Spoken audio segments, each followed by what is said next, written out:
All right, guys.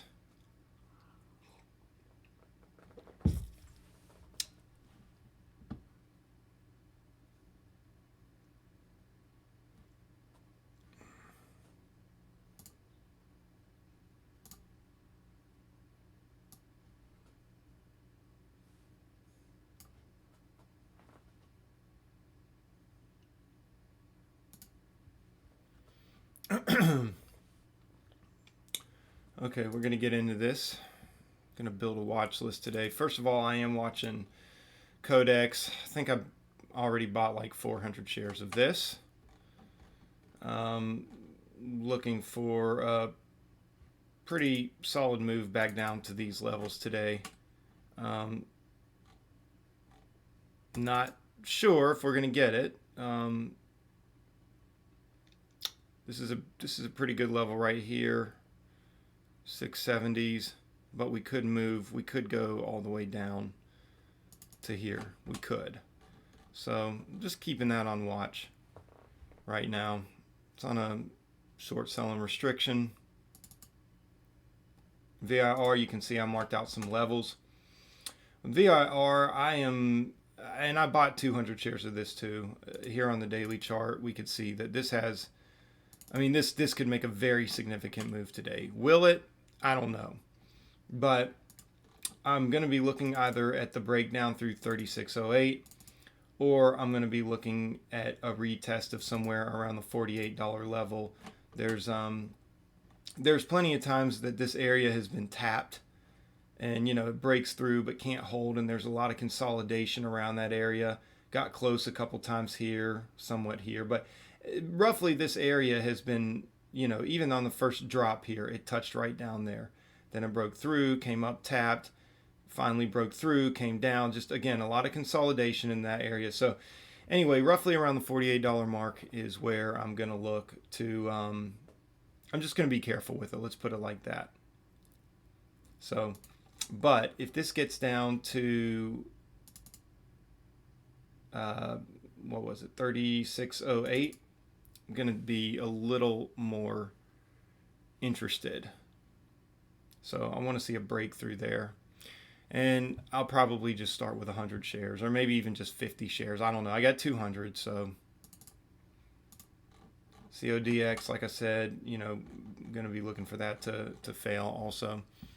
But see what's on the scanners this morning.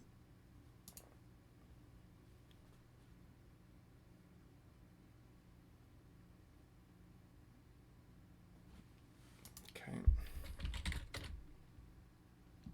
Interesting.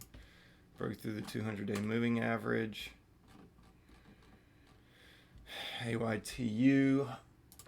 So AYTU.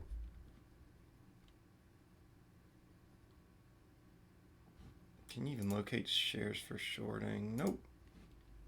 Okay. So this would be for a long. AYTU secures exclusive U.S. distribution agreement for coronavirus. Okay. Man, people are bankrolling off this coronavirus.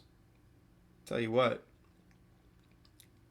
The question is does it have the ability to push?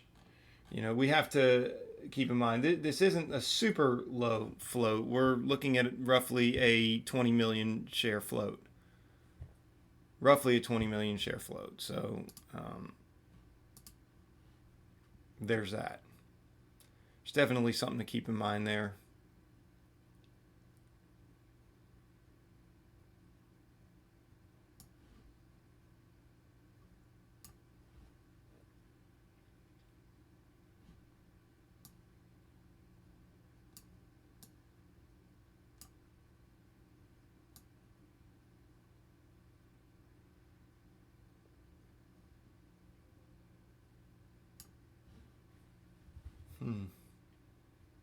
Keep it on watch. Might be good for a little long. I had a pretty solid move on SPEX yesterday. That was a pretty good long. Um, so yeah, I'll keep it on watch just in case it seems like it could present a good long opportunity.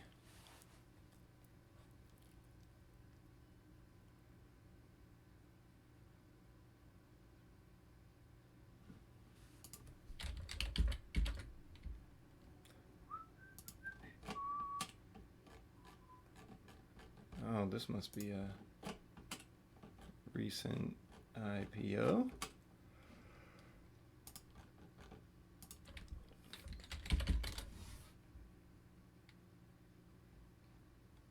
OVV.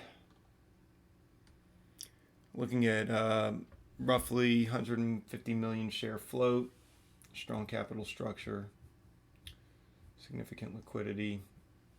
Okay, so I don't know. This is I guess it could be bought up. Again, it looks like a recent IPO, January 27th. So this could be, I really honestly don't know much about this company. So I don't know. It looks like it could be tied to natural gas, oil. Okay. I don't know if I'm going to mess with this.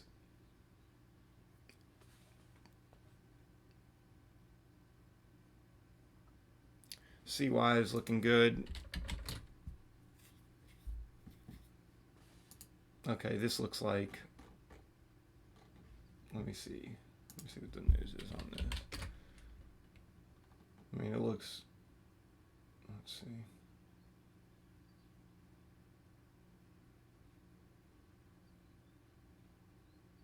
It's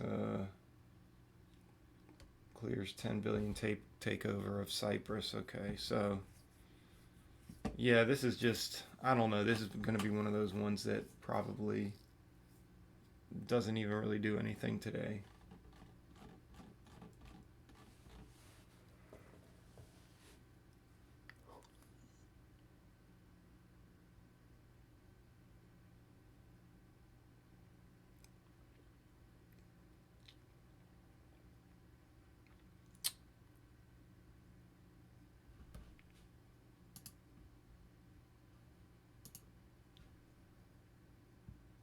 Hope you guys are doing all right this morning. Just kind of going through the watch list here.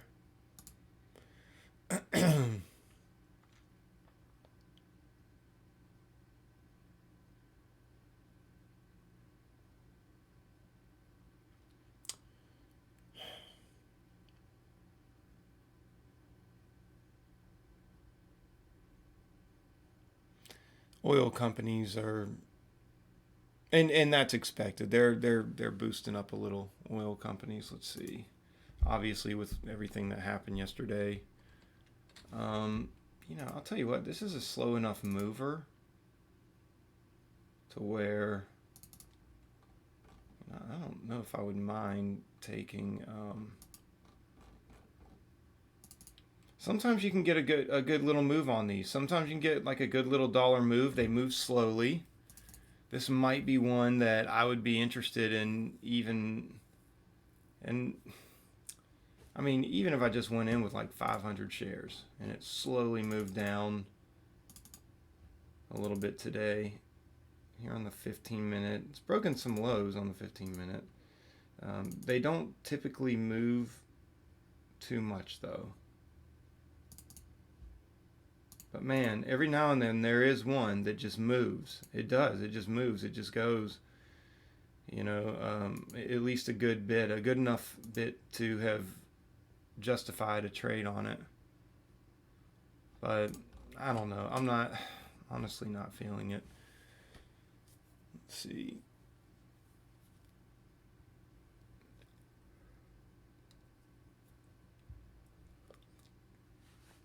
Maybe worth keeping on watch.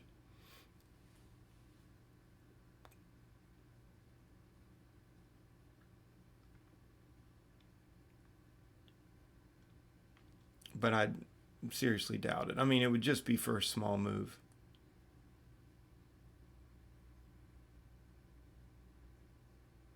This is part of day trading, guys. Though, like I look for these little. I look for things like this. I look just like digging for gold. Look in the places where most people wouldn't think to, because every now and then you can find a little something, even if just a little something, just a little. Like even if I took a trade on that and made $50, $100. I mean, that's another little nugget to add to the day. So I watch for stuff like that.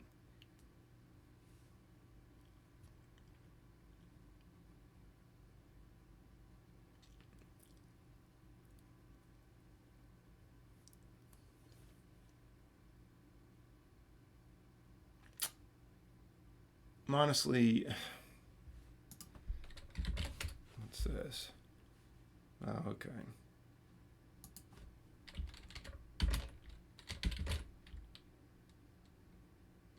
There's that. There's that. We just bought a bunch of those. See, somebody just bought a bunch of those. Look at all those shares they bought. Maybe looking for this to just make a quick little punch back up to these levels. You know, that's a lot of shares, you know, and so you get it up there, you know, even just 20 cents, you're winning. Pays for the trade. You make some good money.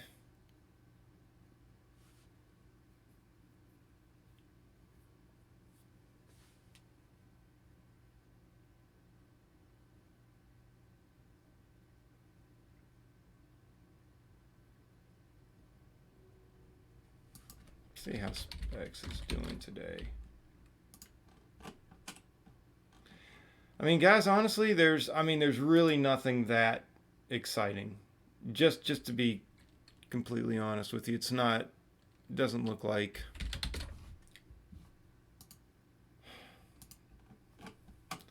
what happened here, Stitch Fix. I know I've seen this company before. I'm pretty sure I've traded them before. Oh, wow. They got an incredibly high short float, almost 50%, 44.75% short float. By the way, if my microphone is sounding a little distorted, I don't know what the deal is. So I apologize for that in advance.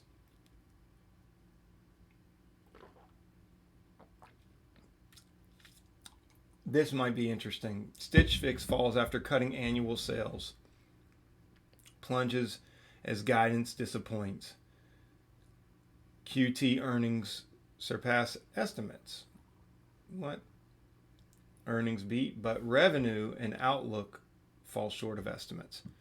So here's the thing. This is one of those stocks. This would be good. This would be good. We've broken through some levels here. And actually, let me go on TradingView, see if I can get the full history on this stock here. So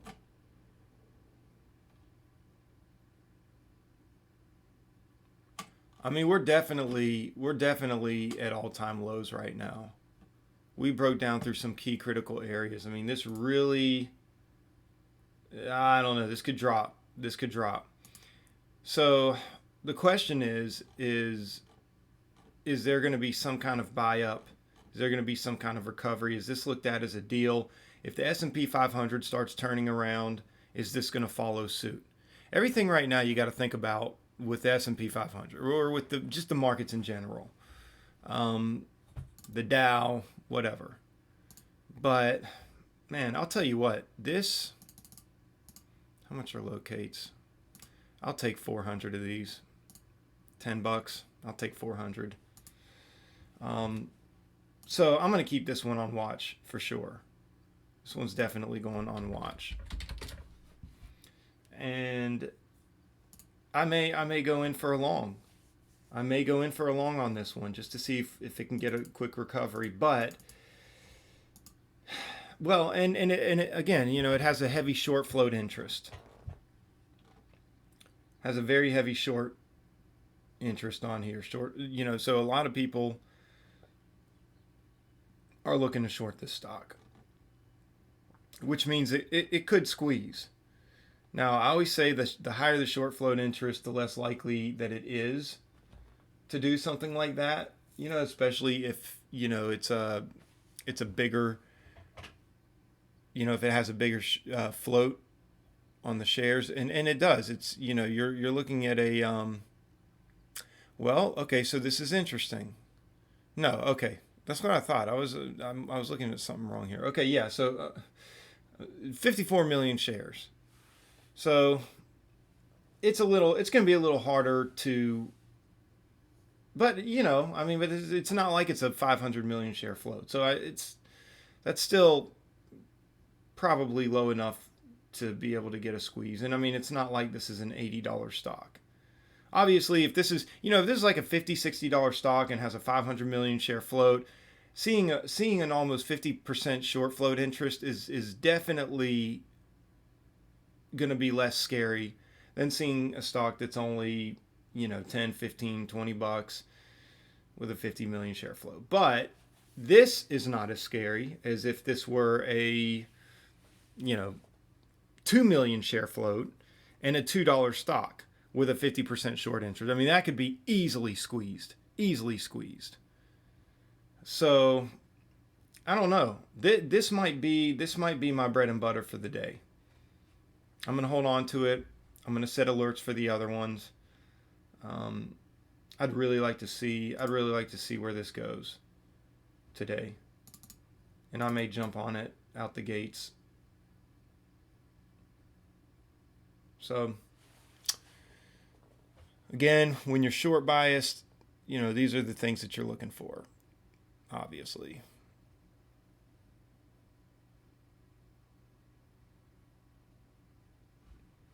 So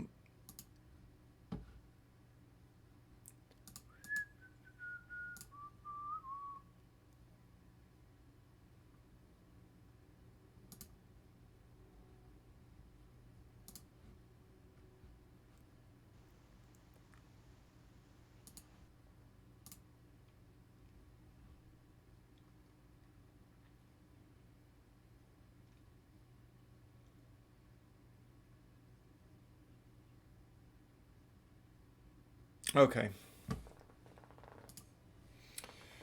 All right. So Codex. This is something I'm going to want to watch.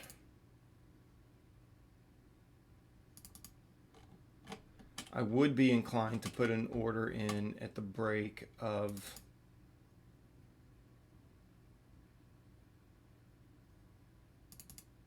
$8.50 VIR. Genuinely want to see if this breaks through 3608. But this is very light volume, so it's tricky. I may not even trade on it just for that factor alone. AIM, I would like to set an alert for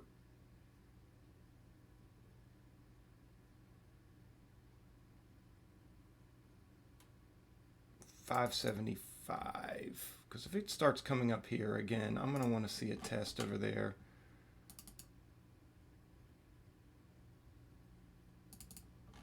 $5.75 and then $6 we'll say. So alerts, AIM $5.75 on the ask add, and then 601 on the ask, just to make sure it does crack above 6. So I'll get 2 reminders there on that. But I'm also kind of interested. Let's see. Although I don't know how interested. 350 would be the next.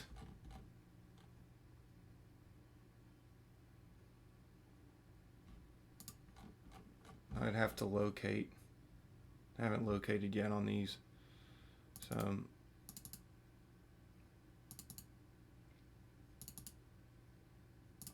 So VIR, I would like to know if this pops up to 40. 40 on the ask, as well as 44. I want to be reminded again there, and then 47 add. Then I want to also know if VIR gets down to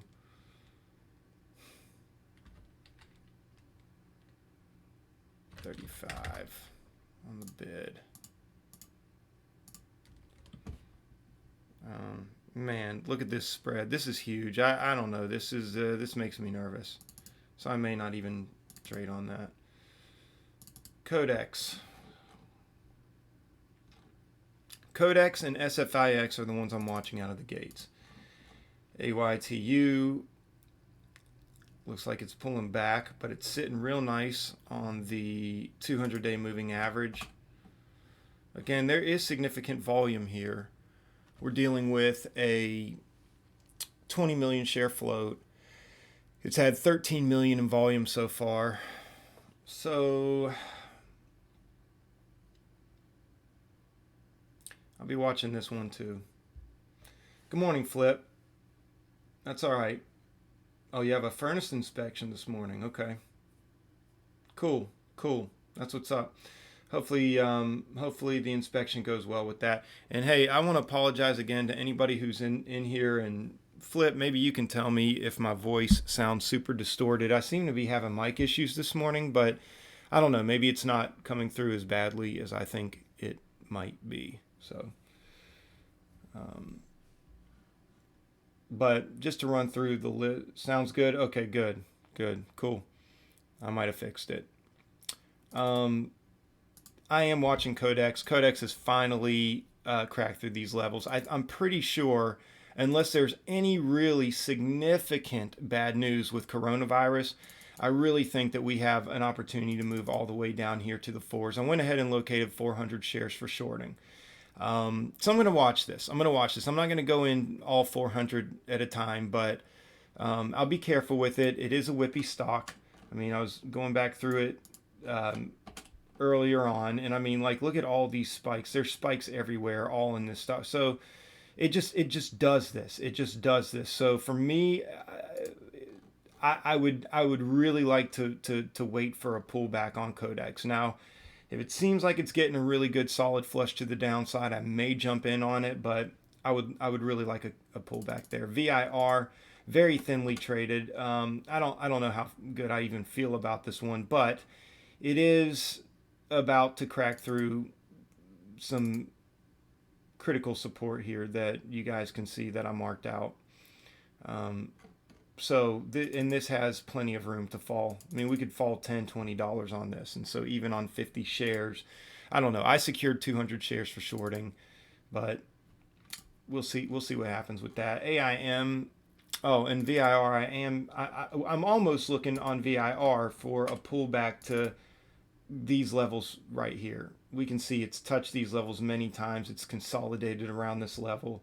So it would be even nicer if we could get a pullback and then a flush. I don't think VIR is going to continue to push up.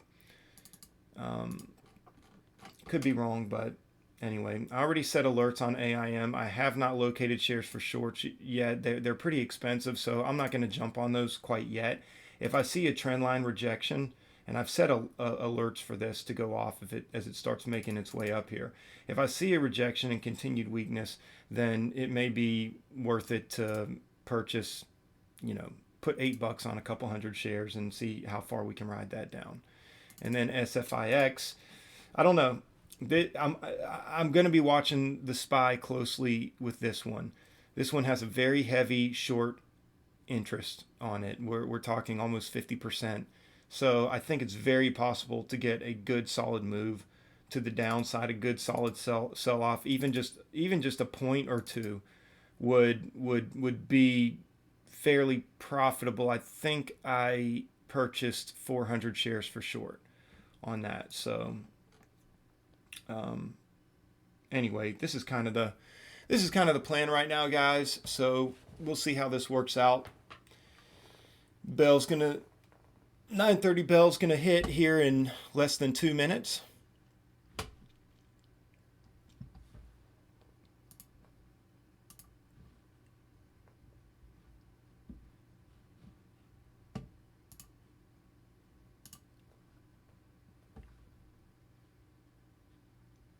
If you guys are enjoying the content and the education value,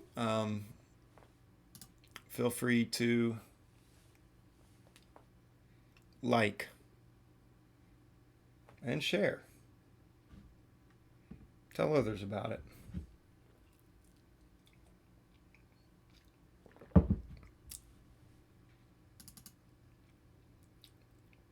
Codex, I probably ought to set an alert for. I'll want to know if this breaks below 840 on the bid. So And I'll also want to know if it has a good significant pullback to, let's say, 950 on the ask. And then again, SFIX is kind of what I'll keep on watch. This AYTU may be good, you know, because it is sitting, it's maintaining above that 200-day moving average. So there could be a test of $2 on this one. So I may take a long position on that.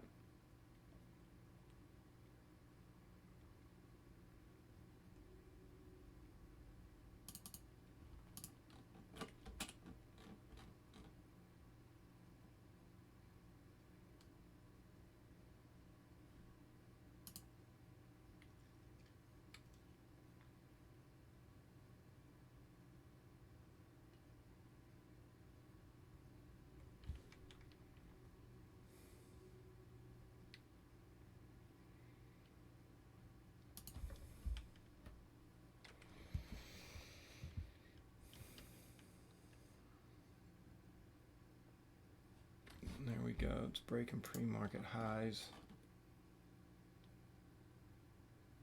It's good. Let's see if it can hold. If it can't hold, then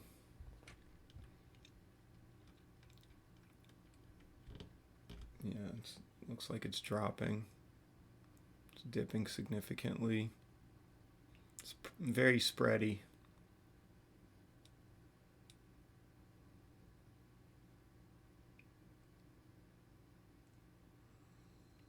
I am watching SPY with this.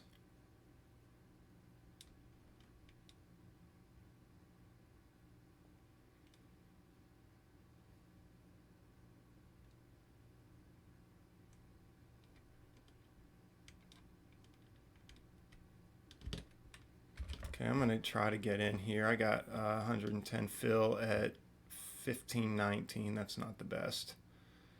Ugh, it's kind of annoying.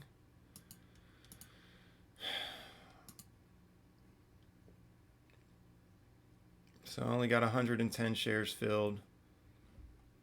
See how far down we can go. Let's see if we can get a couple point move on this. If it looks like it's going to come back, I'll take half off the table here. No alerts have gone off yet on other stocks. So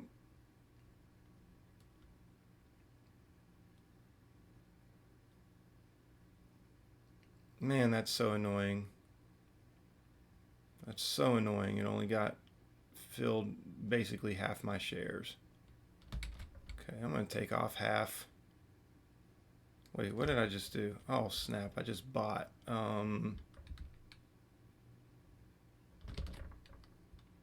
Wait, what am I doing? Sold. Okay, I'm in at 1480. Okay. Oh, I see what I did. See what I did? Just made a mistake there, but hopefully that's a good mistake. Hopefully that's a good mistake. If we start seeing a bounce back, I'll know that it was a bad mistake. Oh, come on. Keep pushing. There you go.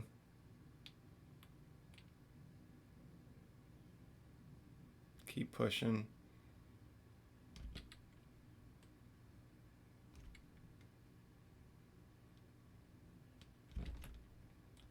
Okay, I'm gonna have to get out some there.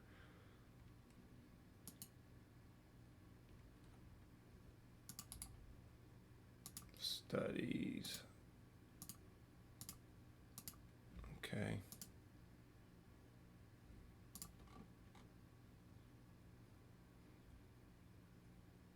I'd really like to get a continued move to the downside, but this looks like it could be respecting a trend here, so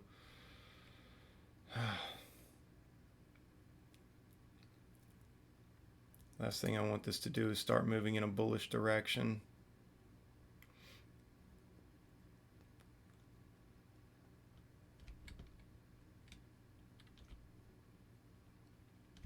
Okay, this is a break-even trade here right now. Just not a good move. Not the move I was looking for. Really wanted to see a flush down to these levels, but let's see if we can reset the position. It's maintaining weakness, so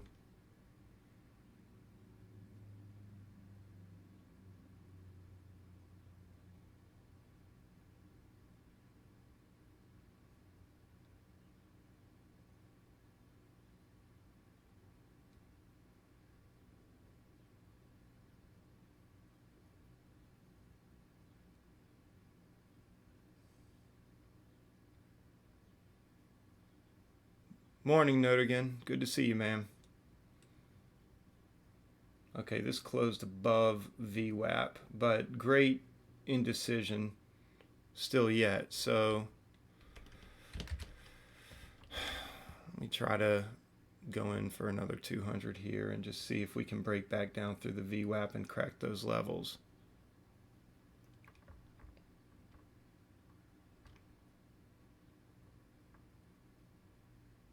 SPY's looking weak. So, and again, we have a heavy short float on this.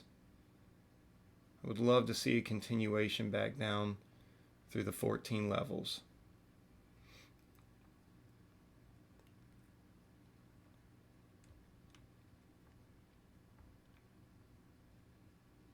Okay, we're going to get that.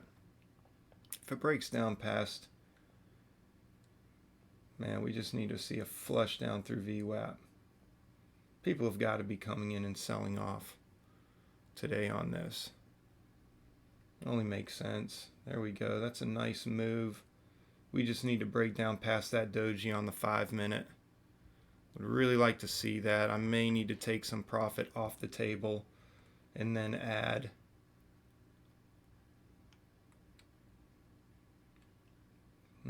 Looks very weak though. Looks like there's continued weakness. Come on, don't be another whippy stock. Okay, I'm going to take a little profit off there. Just in case, guys. Just in case it snaps back up through the VWAP. I will add back to my position at the break of 1450. Comes over 15, I'll get out. Well, actually, I don't know if I will. I'm going to give it room to breathe. S&P 500 is pulling, so that definitely is going to help, I think, help the case here. But if it can't maintain below VWAP, see what this looks like on the 1-minute. Okay, this kind of gives a little bit more context. So we need to break down through the 1450 levels for sure. We really need to break down through the 1450 levels. So I'm going to put 200 shares short at 1450 to 51 maybe. Stop, sell. Another 200 there. Because if it comes down through there, I think we'll get the crack, and I think we'll get the continuation. And I'd really like to see a move down to test pre-market lows. It may not get all the way down there, but ideally that's kind of what I'd like to see. Now, if this comes above 15, I think I'll be inclined to just get out. So let's see. Can we get the fill? There we go. We got the fill. So we got, oh no, it skipped through it. We did not get the fill, sorry. And kind of glad because it's snapping back.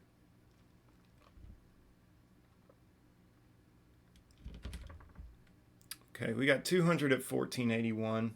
Went ahead and added on my own there with the hotkey. We really need to see the breakdown here. Really want to see the breakdown. Get it crushed through the 1450 levels, then the 1420s, and see if we can move down.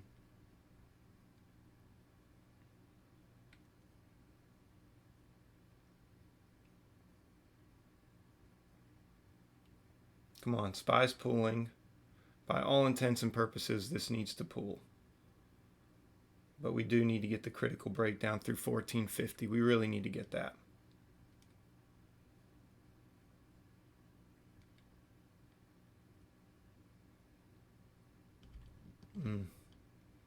This pulls back here, I'm going to have to get out. This is showing, I mean, they're holding the line. So we need to see a flush pretty soon. Again, they are holding the line. Bulls are, they're holding it. They're holding it.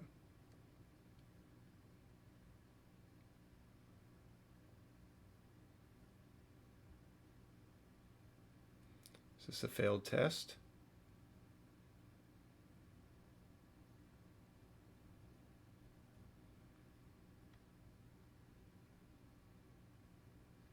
We're going to get that flush. Okay, coming out 100 shares there.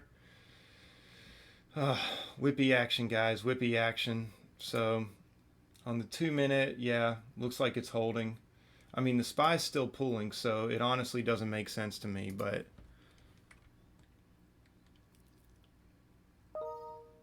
Codex is at 840. It's good to know.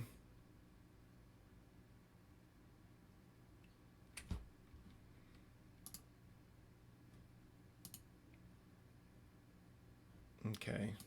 All right, guys. I'm about to just, I don't see how this is not going to drop. Again, the SPY's pulling.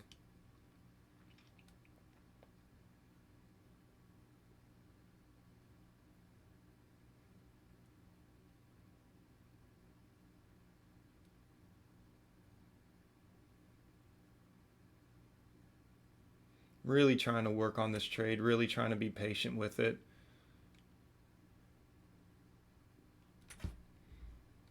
See what the volume looks like here.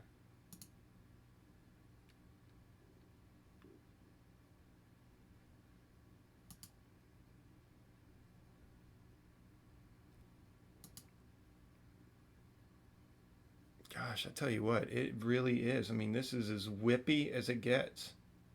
This is as whippy as it gets. Are we getting a short squeeze?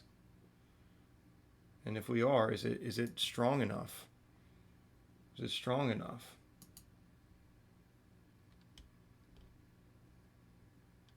Testing these levels again. Man, I'll tell you what, if that's all that was, I'm definitely bearish on this.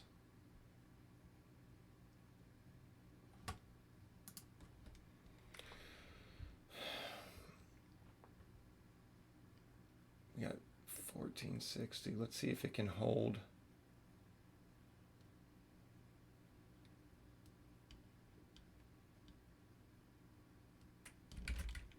Okay, I'm going to get in with 1487, and if it breaks back out of those levels, I'll get out. I'll at least get out half my shares.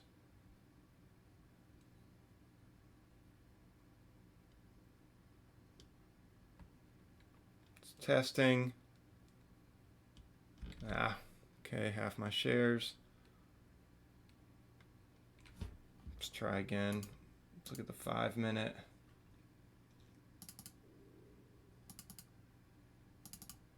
Obviously, after 1572, it's going to be pretty much be game over. Okay. Let's see here. Yeah. Man, I don't want to get caught in a massive short squeeze here. I'm pretty much already there, but I also don't want to sell out too quickly.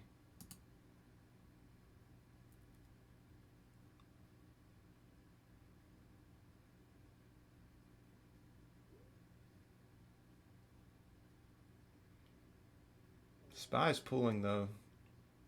SPY's pulling, just cracked through some critical levels.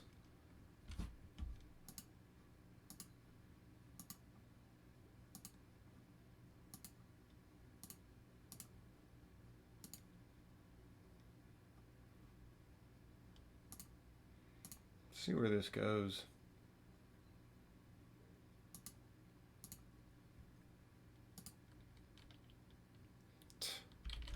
Okay. All right, guys, I got to get out. So this it's pushing. It's pushing. It recovered those levels. So honestly, don't even want to mess with it at this point. VIR might be good to go ahead. Let's see. So it had a didn't really break down. It didn't really crack through 3608. So I'm going to leave that alone. AIM never came up to retest. So I'm going to remove that from the watch list.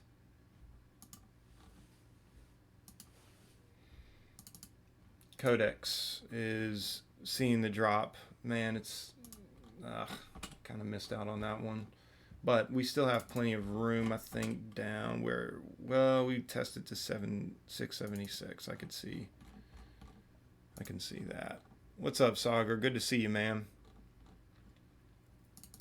I could see that happening. So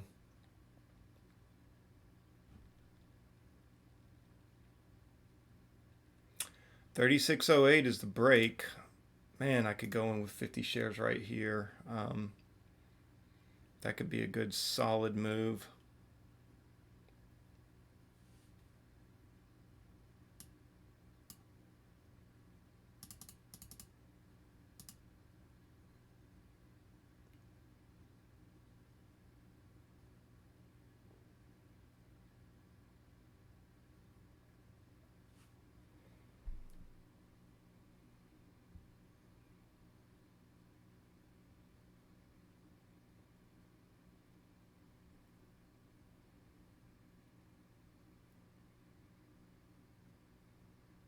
Looks like it's got a good opportunity.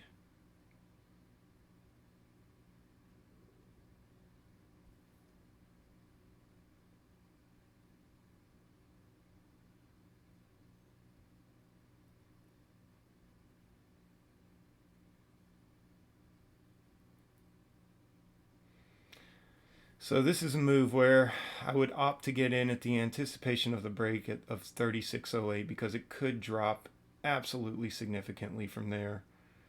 I don't know if I'm going to get a better deal at this price, but obviously, okay. So 3641, I'm in there.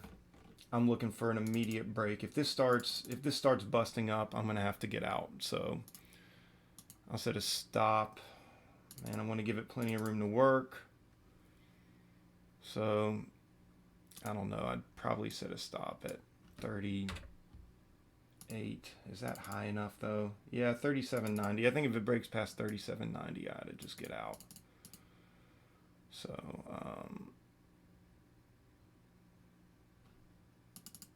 how much am I risking here? I can always get back in. Buy stop there. So I'm going to be looking for a breakdown, a very significant breakdown, and a very significant drop on these 50 shares. I'll piece out probably 10 at a time. If the move does resolve all the way down here, I'll look for it to at least test 30. And this could be the day maker, but it's got to go. It's got to go in my favor. So if it doesn't, obviously I'm gonna have to get out, take another loss. Man, look at this. Look at what this just did. You got to be kidding me. What a sell-off. What a sell-off. So the question is was this a short squeeze? Was this a short squeeze? And let's see. I think I want to find out. So I want to see if this rolls over. I went ahead and got in with 200 shares. I want to see if this rolls over finally from this point and breaks.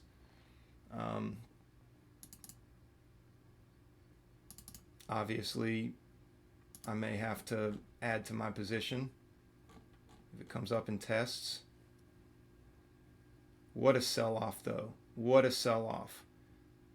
So I'm seeing a little more potential on this right now. It's still in my opinion, a little dangerous. So I could be kind of overstepping my bounds right now, just getting in a little too soon. But I want to see what happens from here. Very whippy. It did get bought severely back up, but man, I'll tell you what, the SPY's pulling. If this rolls back over, we'll be sitting pretty. And it seems as though my trade on VIR is starting to work. So maybe, I'll kind of view that as a little bit of a hedge. But of course, VIR could shoot right back up, and I could take a loss on all of this. So I just want to be mindful. I want to know where my stops are, where my stops should be. VIR got the crack through. I mean, that's a pretty significant crack. I mean, if this doesn't just continue a sell-off today, then I don't know what to say about that. There's no reason why it shouldn't.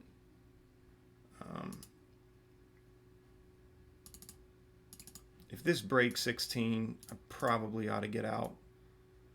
So we'll even give it a significant break over 16. I want to see it get past, not just a superficial break, but we'll say 1606 buy stop. Seems like, if it comes back down though and rolls over, this could be the move we were looking for today. Codex is still halted. AYTU actually did come up and do a little bit of a retest here. Not too interested. TVIX is going to be great for a long today if the SPY keeps pulling. So I marked out levels on the S&P 500 here. These are levels that I found to be pretty critical levels, and so the green shows where if it breaks these levels, these are obviously pre-market highs, but they're also very consistent with some levels back here. We can see it tap down around that level 3 times, broke through it once. There was some consolidation through there, but it ended up bouncing off of it, and but anyway, it broke through, and when it broke through, it dropped significantly, and it came up and retested. So if it gets above this green, that we're going to look at this as buying opportunities in the market. Okay, and then I have another line just above that would be another critical place where I believe it would find resistance, at least temporarily. These lines here are a little more superficial, but they are significant, and if I'm trading the TVIX, I'm going to keep my eye on these lines at all times. If it cracks through these lines, when you see it get to the dashed red line here, and I'm not going to have this up on the screen, so you're probably not going to see it. I can read off the levels for you if you'd like, but this is getting into the red zone. And then this solid line here is the crack of the previous day low, which would be very significant if it cracked through there. So with that being said, I'll go ahead and give you the levels. Let's see here. And I don't know why this one looks wonky like that. It shouldn't. Anyway, okay. So you can see this is 288.47. If it breaks through that, we're looking green, big green on that. This right here is roughly the 291 area. This area right here is at 281.96. Right here we marked it at 278.14. And these are general areas, okay? So be mindful of that. And down here, when we start getting into the red zone, is when we're breaking roughly the 273 area. So 273, 272, we're getting into that red zone. And I say it's a general area because oftentimes these stocks can just, it takes a while for them, or they can move through, they can break under and then fake out, and so you want to watch for that. But if you get significant breaks below here and closes below here, then that's looking pretty bearish. And then of course this last line here is the 270 mark, 270.27 to be exact. So right now I need to get back on some of these trades and see what's happening. So okay, so I really want to hold this 200 shares because I'm so underwater on this stock, but this has to, I mean, I can see a trend almost kind of forming here. This could be bouncing off. So this has to close below VWAP and break through these levels. If it looks like there's going to be a bounce, I have no choice but to take some of my shares off the table. And it kind of looks like a bounce. I can always add back to, yeah. So I'm going to take some of my shares off there. VIR, we're getting some good resolution to the downside on those 50 shares. Kind of wish I had taken 100. Such is life. Such is life. But if we get a pullback, I don't know, I may start coming out if it starts pulling back heavily, and then I'll just look for a place to re-add. VIR continue to make moves, so this has the great potential to move down. I really want to give it room. So 36.29, a break back above VWAP would probably be, well, I don't know. I kind of want to profit on this. I don't even want it to jump back on me that far. SFIX is obviously okay. It took a VWAP rejection, so this could be making a continuation back to the upside. Let's see.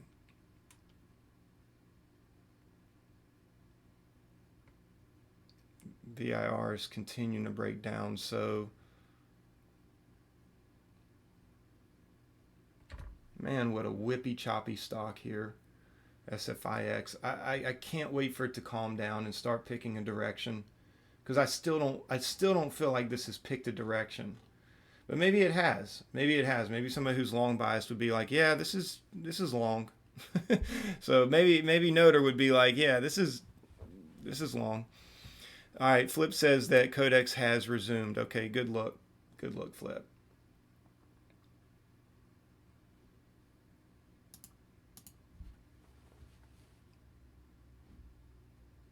If this breaks back above 16, I'll get out. The last 100 shares. So 16.06.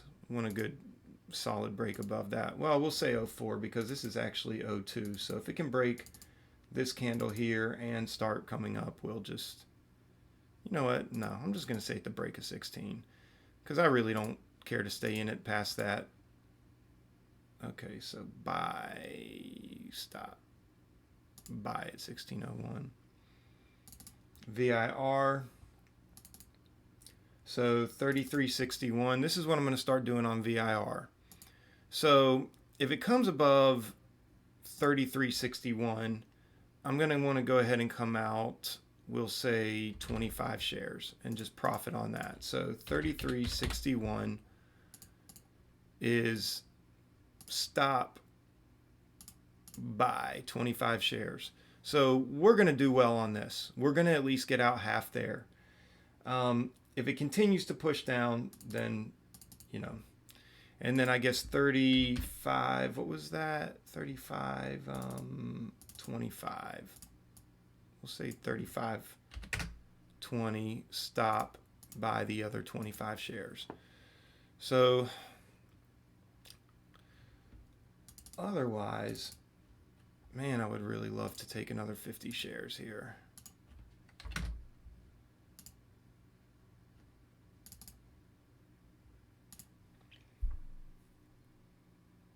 What would that bring my average to?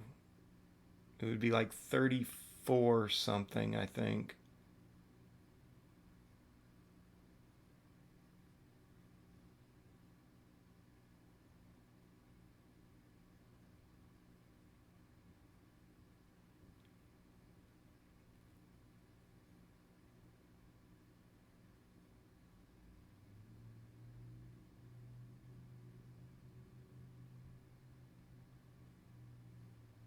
I'll wait for a pullback to add.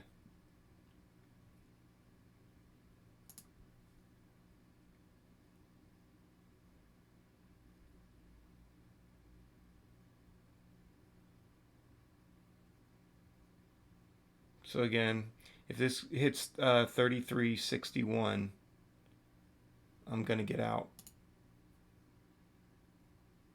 I don't think anybody's buying this right now, though. I think you'll have shorts covering, but I don't know if anybody's going to be genuinely buying this back up. VIR does not seem to be a huge name in this space. So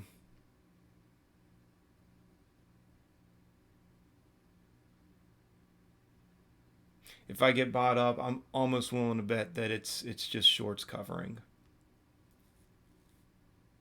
So, but it will be interesting to see a pullback. I guess what I could do, because if it pulls back past that, guess what I could do is I could go ahead and go short, add to my position, and then if it breaks, 33.61, just get out everything. I'd have to act pretty quickly on that though.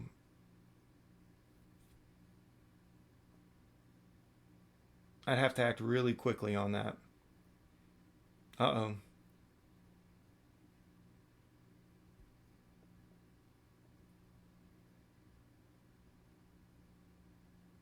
Okay, it took my shares there. So I'm out. I got a $67 profit on those first shares. Okay, so right now we're going to look for a pullback on VIR.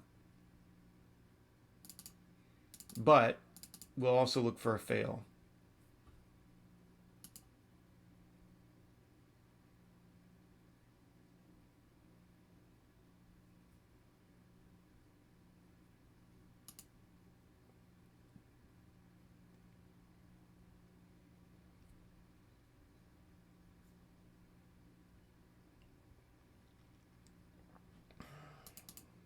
Buy up to 36.08.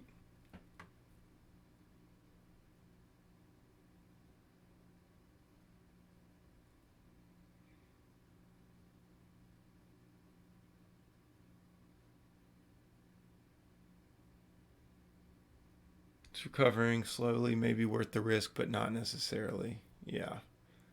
I know, man.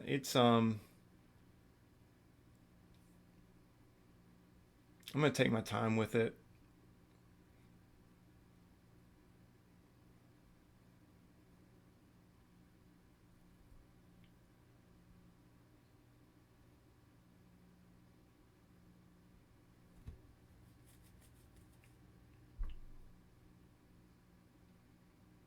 Okay, that looks like a pretty huge fail.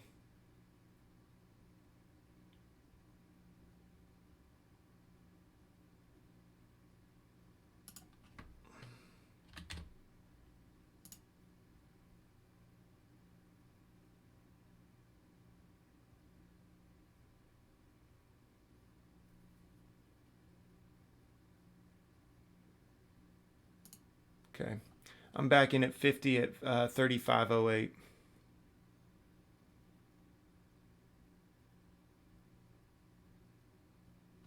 So again, a break of 35.25. I'll want to get out those 50 shares. 35. I'll just say 35.20.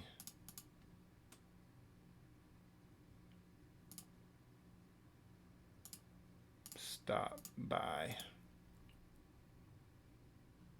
And then I will probably add even another 25 at the break of 33.22. So 33.22.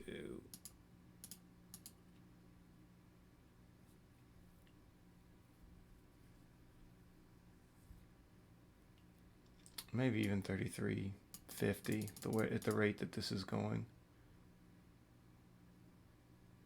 Stop. So.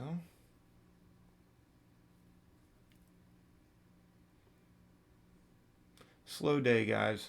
Slow day so far.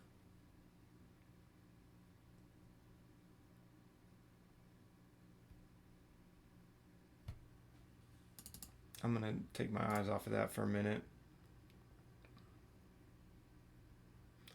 Looks like a legit bull flag. Noter, you would probably be long in this all day. But, I'll tell you, there's a lot of information here. There's a lot of information we can get from this. Okay, so we had this major doji at the open. Massive sell off through VWAP and all major moving averages, at least on the 5 minute. Now it did sustain above VWAP on the 15. That's a little bit more of a bullish signal. But then we had this. It came all the way up and then had this massive sell off. We know that it's got a almost 50% short float interest. I mean, we're essentially looking at, I think it was like 44.75 short float interest. It's lost a ton of its value. It's sitting at all-time lows, and the S&P 500 is still not doing well. So I'm wondering about investors. I'm wondering about what people are coming in here thinking right now. Like, what's the mindset? What's the overall sentiment? Now the thing is we trade charts. Okay, we trade technicals. As pattern day traders, we are looking to capitalize on intraday volatility based on what the charts are telling us. We don't really pay too much attention to the fundamentals, but when you have, well, I'll say this, there are some times where you need to pay attention to the fundamentals, obviously. The fundamentals do come into play, and there are seasons where the fundamentals mean much more than they normally would. And I think we're in a time right now where fundamentals mean a lot more than they traditionally would for a day trader. So just with everything happening with the S&P 500, and obviously I think all of us did our homework last night, well, most of us, I'm sure. So we all know that what we saw yesterday had less to do with the coronavirus, more to do with the oil feud between Russia and Saudi Arabia and all that stuff. So, you know, we're just in a really funny place, though, because it scared a lot of people. Okay, it scared a lot of people. And you've got people probably calling in to their brokers and banks and everything today saying, get me out of my 401k. You know, now we do have a lot of people out there that are kind of spreading the word, like, just don't panic, hold your 401k, everything's going to be fine. You know, there's definitely that voice of reason that's going out in, you know, in the country, in the world, whatever. Well, I don't think everybody in the world has a 401k, but yeah, the country in general. I'm sorry. Now I'm in one of those moments where I'm doing two things at once. I'm trying to formulate my words while looking at this and wondering if this is. You see, it failed over here. It failed as it broke through 16.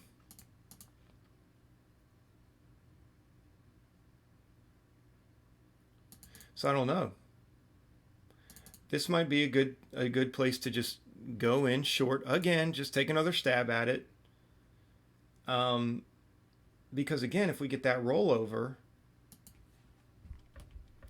I'm gonna go again, guys. I'm gonna go again. I'll give it another shot. To roll over. This could be forming a trend line here. So if we come over 1606, I'll get back out. And I've got a little more confidence forming up here on VIR, which is kind of my reasoning for feeling like I can get back in to SFIX. I don't even remember what I was saying. Let's see. Codex breaks lows again. Okay. Notergen's Adventure. I would scalp it if it moved to a new high. Upwards volume is low on the buy. I'm afraid it will roll and lose its gain. You talking about SFIX?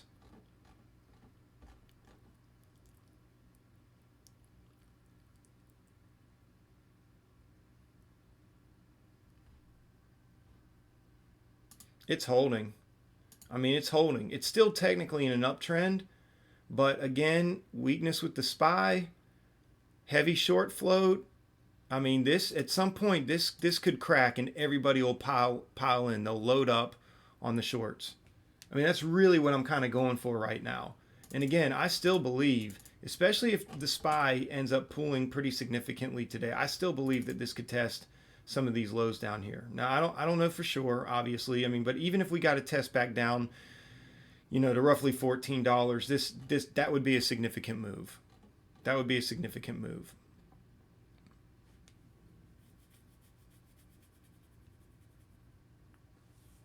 But I do want to see a break.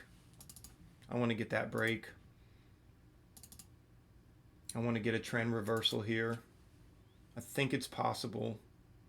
Again, this is where the fundamentals come into play. This is where we we need to consider the fundamentals to some degree right now. We're just in a state where I think it can be justified more so than normal. Wait a second. Oops.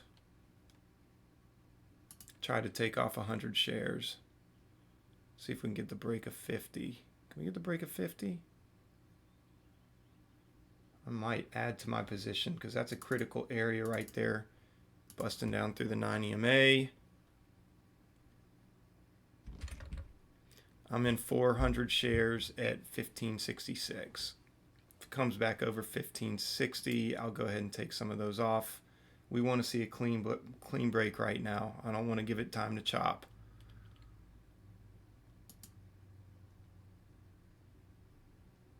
Clean break through the 50s. Come on. Ah. Dang it. Okay. Well.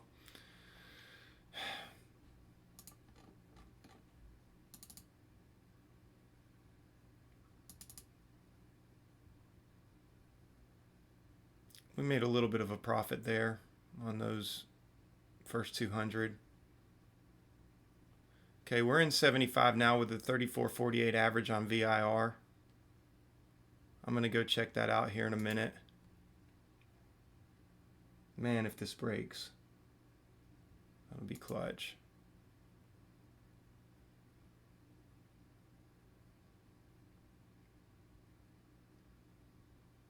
I almost want to add again, guys, but I'm not going to do it. I'm going to wait for a pullback. There we go. There's the flush. That's kind of what we were looking for. We want to see it plow through VWAP.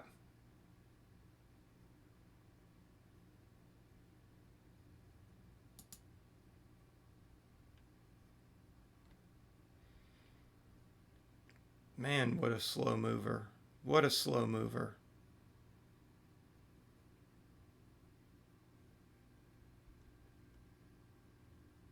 Slow mover, choppy. I'm just going to take 10 bucks off there. I know it's not much, guys, but this is, I want to be careful. We still do need to see backside confirmation before I get too aggressive on this. I can always add back to my position. I do have 400 shares on this right now, so VIR seems like it's working out in my favor. Hopefully we'll continue to get that move to the downside. It looks like a bull flag here, or bear flag, excuse me. Could be a bear trap, so I'll definitely want to be prepared for that. So we would need to, probably would want to get out those 75 shares at the break of 34.80. So, but it's only 75 shares. So 34.48, I'll say the break of 35 more officially. Not 34.80, it's whippy. Spready, whippy stock. I almost should add again another 25 at the break of 33, so 33.02.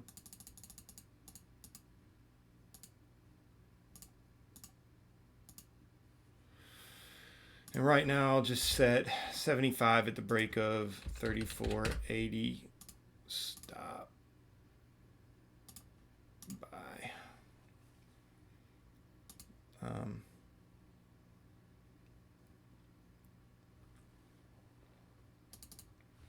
Codex having a major move down. Yeah, thanks for calling it, Flip.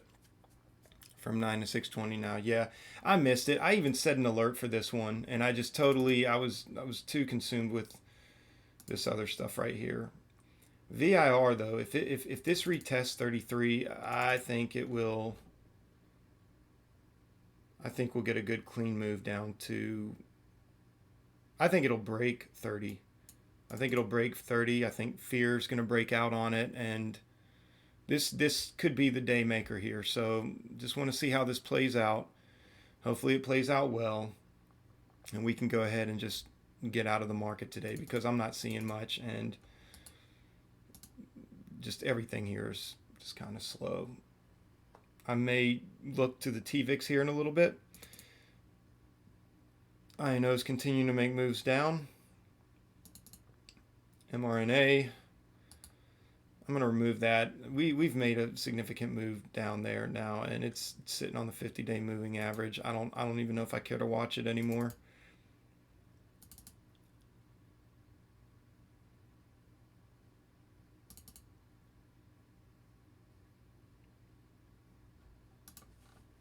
This could potentially be the trend reversal here, but I want to see a close below VWAP on the 5-minute, and then I'll consider adding at the break of 1520. And it did not close below VWAP, so, but we still may get a break of 1520. Add another share, or 100 shares there. We'll say 1520 to stop sell. We'll get in anticipation of it. I'll just lightly load up these 400 shares because here's the thing. If this is a trend reversal and we start getting the drop on this, I think I can just gradually load up 100 shares here and there and keep my average at a place to where I can still give the stock room to breathe. We'll see. The only bad thing is that it hasn't technically broken its upwards trend yet. Yeah, with SFIX. It technically hasn't. You're right. It technically hasn't. But there's been major sell-offs. Again, SPY is weak. I continue to go back to SPY on this only because, let me just make this clear, it's not that everything is going to be trading according to the SPY. Okay, we know that, you know, the stocks with news and, you know, all that sort of stuff tend to move on their own. But you've got a weak market and a incredibly high short float. And so, you know, these are just a combination of things that even though the pattern, the chart itself, the technicals aren't necessarily showing in favor, I'm still willing to get in on the basis of fairly strong fundamentals and some of the information that we have available to us, just again in anticipation of the drop. Now, obviously, if it doesn't drop, I'm gonna have to take a loss. So, and that's fine. I'll, you know, but that's kind of the sentiment right now.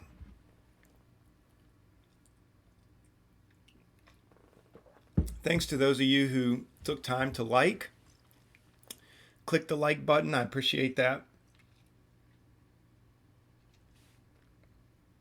I hope you like it. I hope you like it. I definitely want to. I want this channel to be a very useful resource for a lot of you guys, and I want to continue to prove. Here it comes. Oh, he's going to start lecturing us about the conservative trading strategy. That's right. I'm going to lecture you about it. You need to be lectured. You need to know. People need to know. Man, I'll tell you what, if more day traders knew about this, if more day traders just got into this with a sensible perspective, and if they just took their time building their accounts, if they weren't in a hurry to get that Lambo or to get that mansion or to be like their favorite day trading rock star out there, if they just came in here sensibly and took very conservative share sizes and gave the stocks room to breathe and let their trends play out, they would see that they could, on a daily basis, make good, solid profit on this stuff. I mean, it's not that hard to do.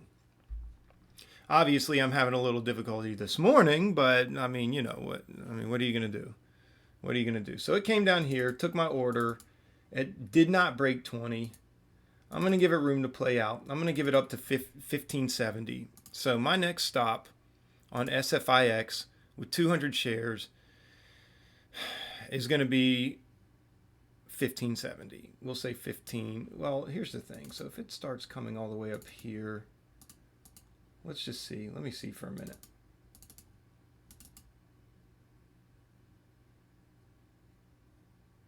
We'll say 30. We'll say 15. Let's see. I mean, yeah, it's sitting on VWAP. It's holding VWAP. So, but you know what? I don't even know if I will put a stop. I don't even know if I will put a stop. I may add, and here's why.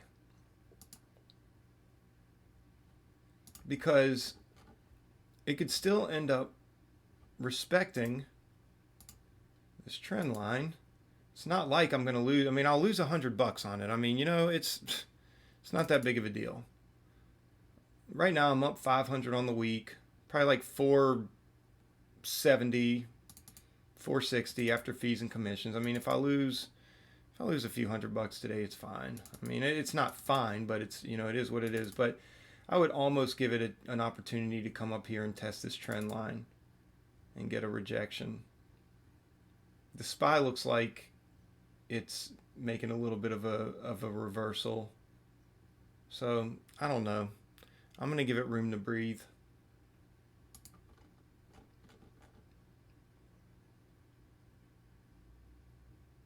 I mean, it is holding VWAP.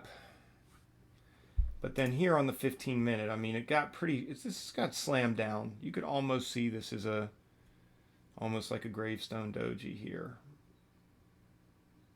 And if it breaks, it did break the previous 15-minute low. So it may just have to work out. I'm going to give it time to work out, guys. If I end up having to take another $100 loss on it, I mean, you know, like I said, I've got a good hedge with VIR right now. VIR seems to be working itself out. It could be making a reversal here. Could be forming a higher low. But I mean, this could just get rocked right now. This could get rocked. Okay, and it's got to break above this previous 15-minute candle. I've given it a lot of room. So we're going to let these work out. Patience is key here. Patience is key. And sometimes patience can work against you. But that's why you need to have a place to get out to where you can say, well, look, I'm okay. If I lose this or that or whatever that amount is, if I lose it, I'm not going to be devastated. I'll come back tomorrow and hopefully we'll catch some really good trades. So that's kind of the idea. It's kind of the idea. So VIR skipped my okay, we're getting the breakdown, but it did skip my other petition for 75 shares. I want to see if I can get that. So we'll say 33.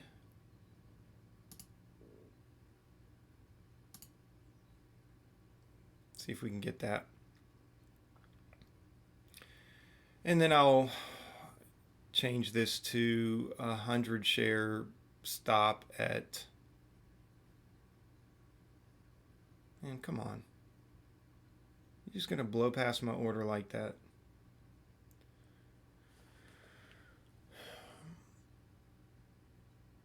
Thanks, Flip. Thanks, ma'am. All right, I'm getting FOMO. I want to chase it. I want to chase it. I'm thinking about it.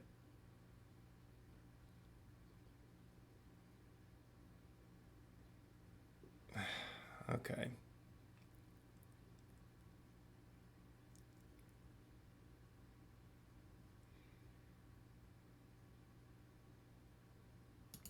Okay. Well, VIR looks like it's going in our favor right now, so we're gonna let this play out.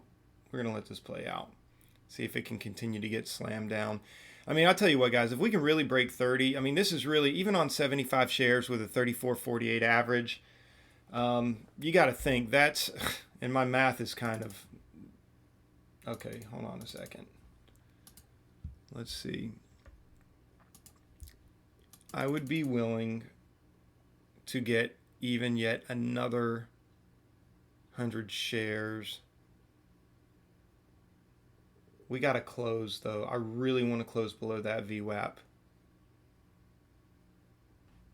What's the low of this 15-minute? 1522.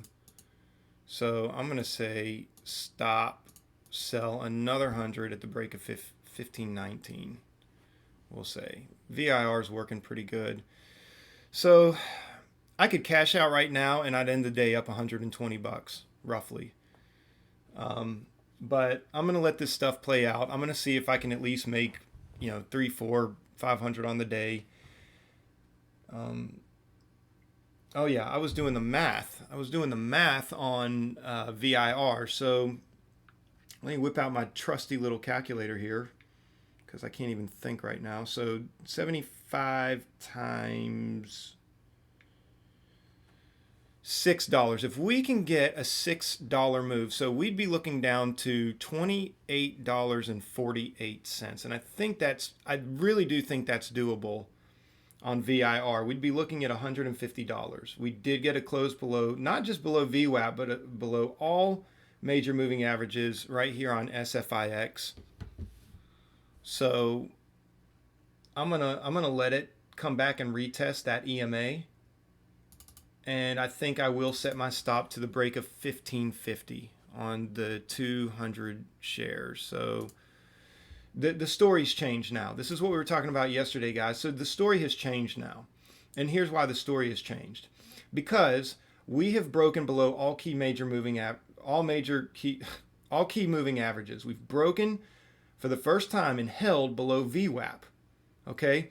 By all intents and purposes, this should be seen as bearish. Again, we've got a 44.75% short float interest on this stock.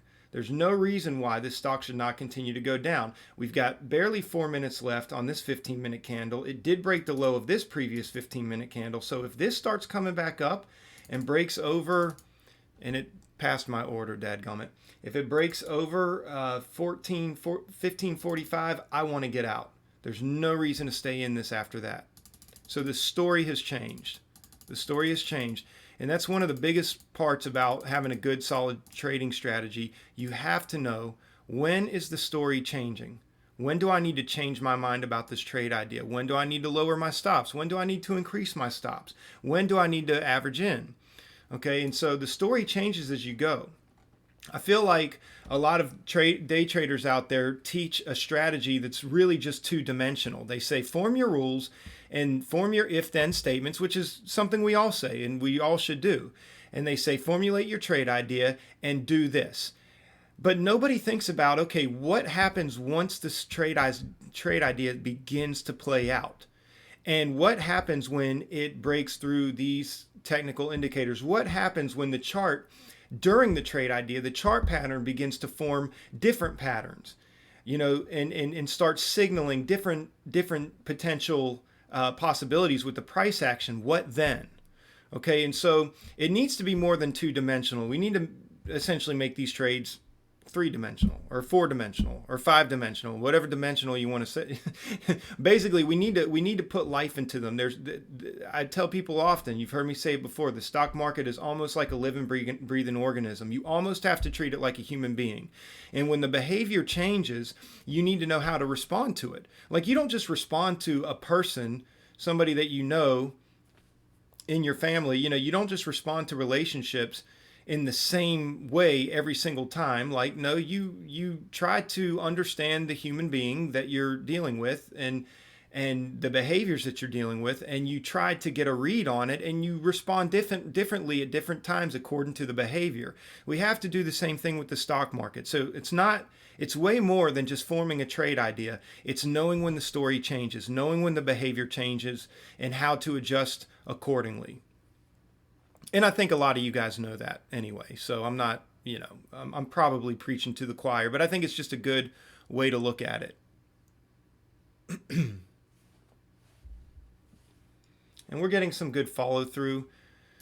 Man, I hate I didn't get the extra shares, but we are still potentially following an uptrend. So what I'm going to look to do is go ahead and take off some of my shares here if it breaks back over 15. Otherwise, I will look to remove some shares. So, okay, 15. I'm going to go ahead and take half my shares off there. So we've got a 15.21 average. This is what I'm looking at. I'm looking at the fact that we could this could be coming down to respect this trend line. So I want to make sure we get a clean break through this trend line. And I'll hold those 100 shares as long as I possibly can. If we can get a test to these levels down here at like $12, I mean, if I can even hold that last 100 shares down to 13.21, we'll make 200 bucks on that last 100 shares. I mean, now granted, I'll probably take 50 off at some point down there, but then maybe let the other 50 ride and see if we can get a break of low of day down here at 11.89. I mean, I don't know. We'll see how again, we're going to treat it we're going to treat it like a living, breathing organism, and we'll see how we need to work the trade. But I am going to keep a buy stop of 100 shares now at 15, probably 15.40. If it comes above 15.40, I'm going to stop and buy out those last 100 shares. VIR is working. It's working really well right now, and this is one of those things where we might need to look at the story. But the thing is if VIR cracks through 30, I think all hell is going to break loose. I really do. I really think we're going to get that move all the way down to $28, $27, $28, and I think I can make that $450. But again, this is where we have to think about, okay, if the story changes, then what?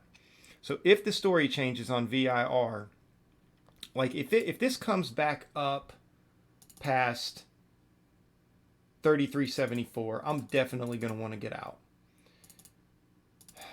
Now, the question is should I take some of these shares off? We've made $187. I really want to hold this 75 shares all the way down to the break of 30. But at the same time, I have to pay myself. And I can always add back in. It's kind of what I did here. If you guys, I'll show you the executions here. Okay, you can see I went short here in anticipation of the break of this line that I had previously marked out. Came all the way down here. We started to come up. I took a little of my shares off. We kind of teetered around, so then I added back 2. And then as we got the drop to break through this pattern, in anticipation of the drop of that pattern, I got in more. So the thing is I can pay myself. And then I can look to get back in if it comes back up to test this EMA. But the downside to that is it may not come up to test. It may just flush straight down, and then I don't get to ride the full 75 shares down to $28. So it's one of those situations where it's kind of like, you know what? I think I need to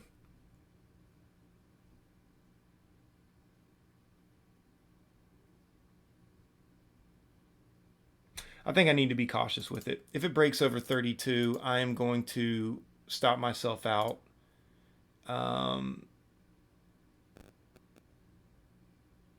With 25 shares. I'm going to pay myself. So it's got to come over 32. We'll even say 32.01 as a matter of fact, because I can see it tapping 32 and then going down. There we go. All right, so is it going to force me to pay myself here? Okay, and I paid myself. So I'm up 127 on the day. We got 50 at a 33.52 average. And that would be a break of the 9 EMA. And let's see, is this the previous 15 minutes? So 33.74. I think I would wait. I think I would wait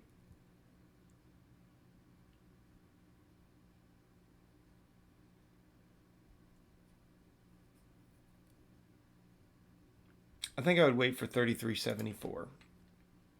So I don't want to take a loss, but again, I want to give the stock room to breathe.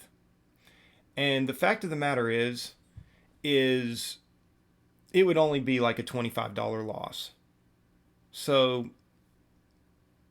another great reason for taking conservative share size.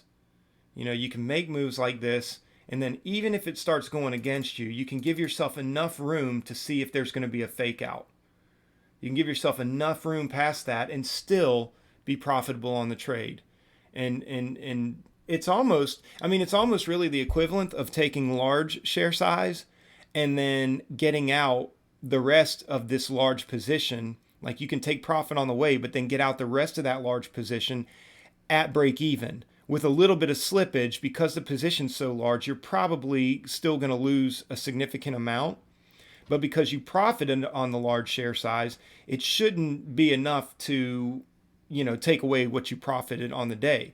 But the good thing about taking a smaller share size is, see, here's the thing. When you have large share size and it comes out and gets you out break even, a lot of times it'll still end up rolling over and going in your direction. And so it's a fake out. You got out on a fake out, but you had to get out at break even because you had such a large position. Well, when you have a small position, you can let it work out the fake out. You can see if it's going to have a fake out. You can wait for the potential fake out. Okay? And so oftentimes, you know, it's not going to get you out. Now, if it's a genuine move back up to the upside, well, then it's going to get you out. You know, so here's what I'm going to do. I'm going to resolve it this way. I'm going to get out 25 shares at so I can take profit, at least take profit. Let's see.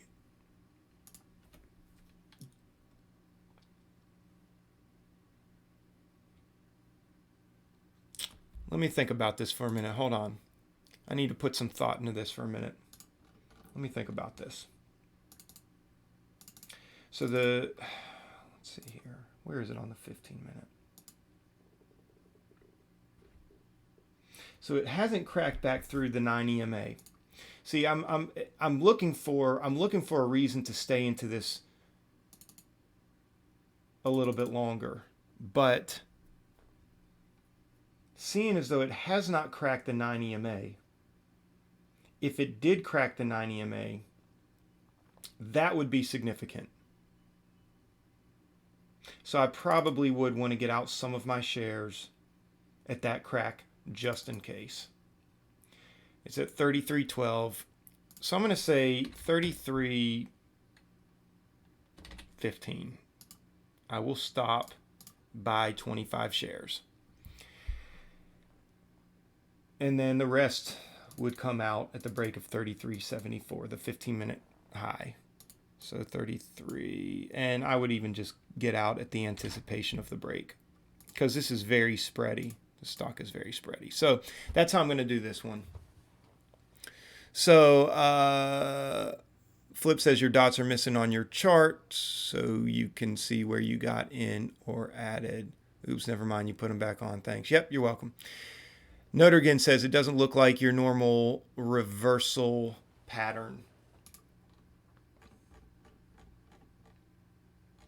You mean as far as this ending up? You mean as far as it bottoming out, reversing, and coming back up? Is that what you're saying, Notre again? Like it doesn't look typical in that sense.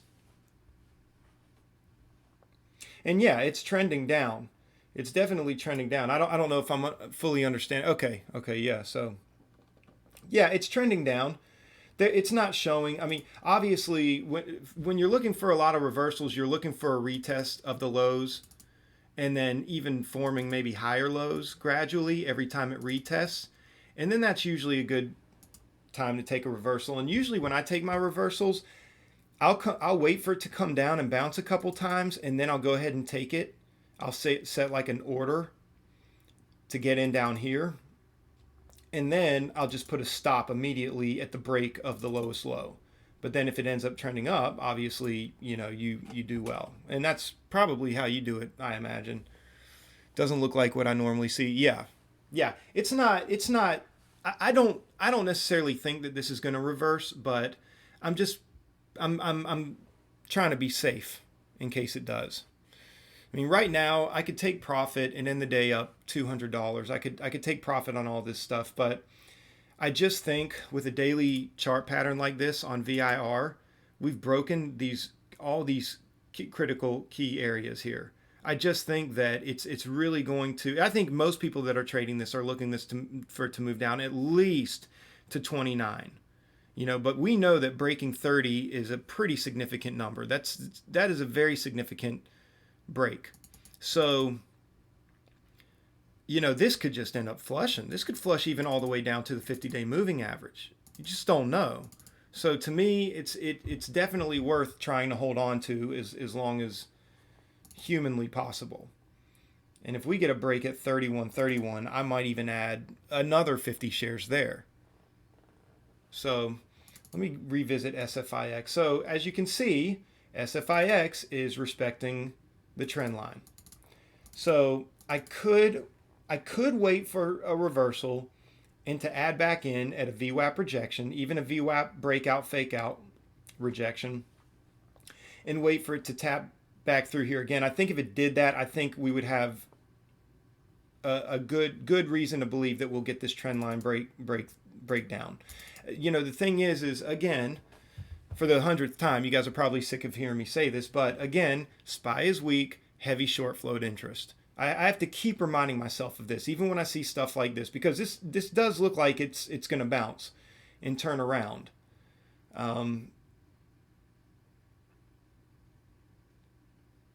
you know what? It might be good to get out, but the thing is if it rejects and breaks trend line here, then we could get, like I said, at least $100 on this last 100 shares, if not a couple $100. So VIR is now at 31. So let me see if I can get a bite on that real quick. Get a bite on 31. Come on.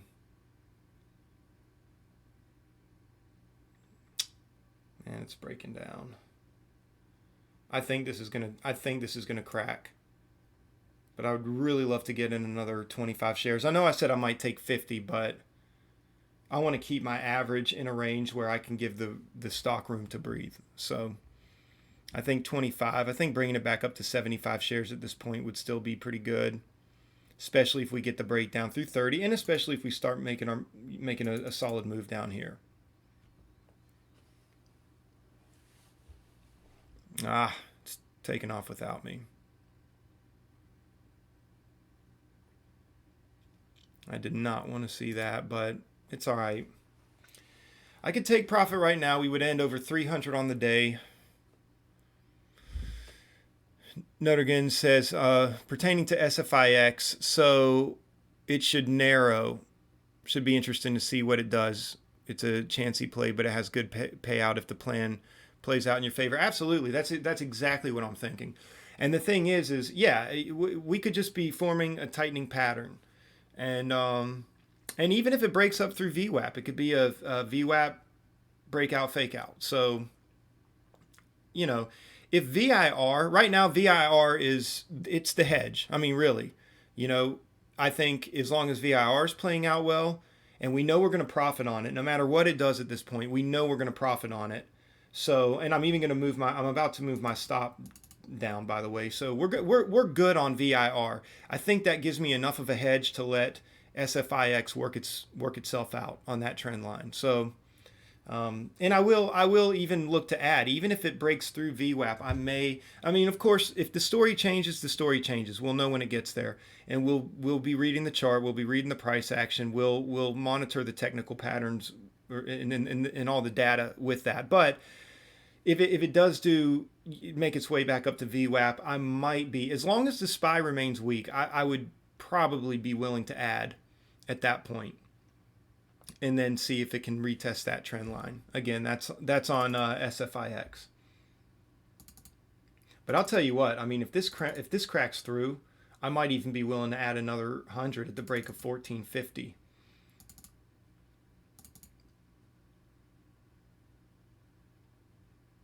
SPY's pulling pretty heavily.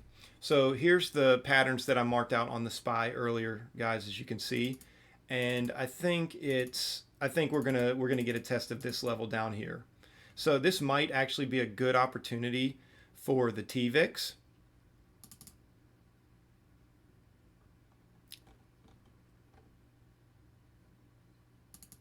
We'll see. Let me put this back up here real quick. I need to VIR. Let's see. So what did we say here? So 32.50. This 15-minute candle's about to close out.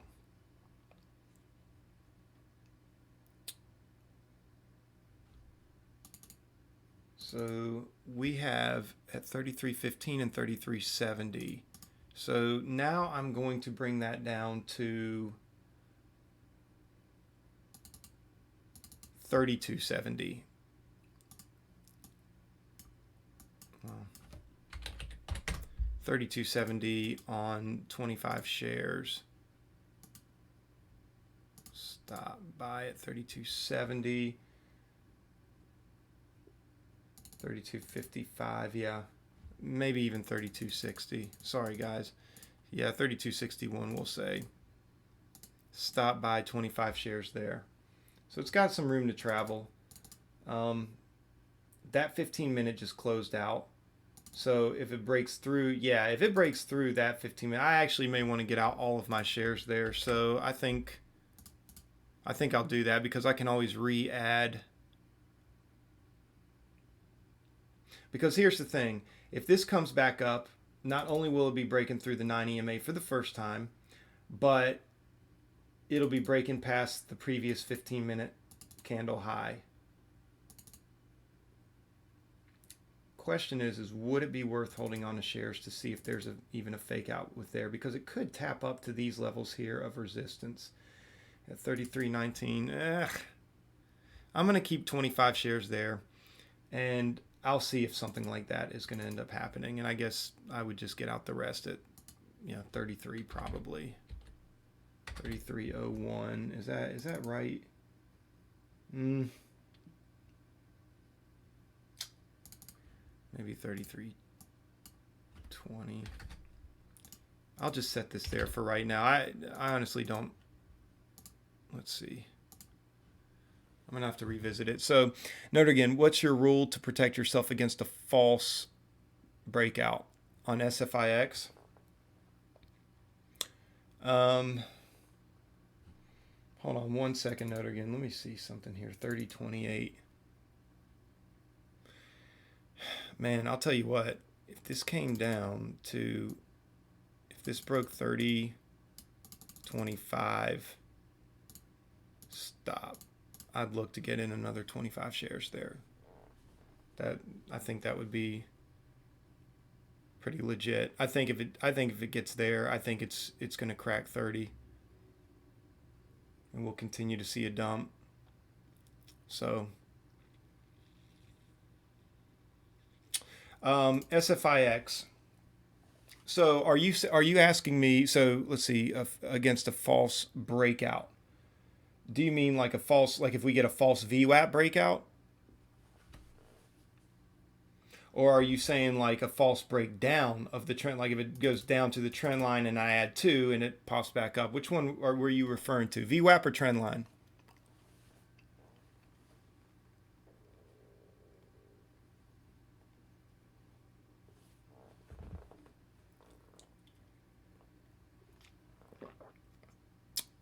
Bottom trend. Okay, so yeah, if it breaks bottom trend, so there's a couple ways that I protect myself. First of all, I oftentimes want to wait for confirmation. So it's not that I'm just looking for a breakdown of that trend line or a breakthrough of that trend line, but I want that 5-minute candle to close. Now, sometimes you'll see me trading and I'll be satisfied if like a 2-minute candle closes. 1 minute doesn't really mean quite as much. I mean, I guess if I'm scalping, if I'm doing a really quick scalping trade, a 1-minute breakthrough of a trend line, if it closes, it's got to close below it on that minute. But really, with a stock like this, I probably would be waiting for a 5-minute close. I would want to see a 5-minute close below that trend line. Now, really, that can work against you.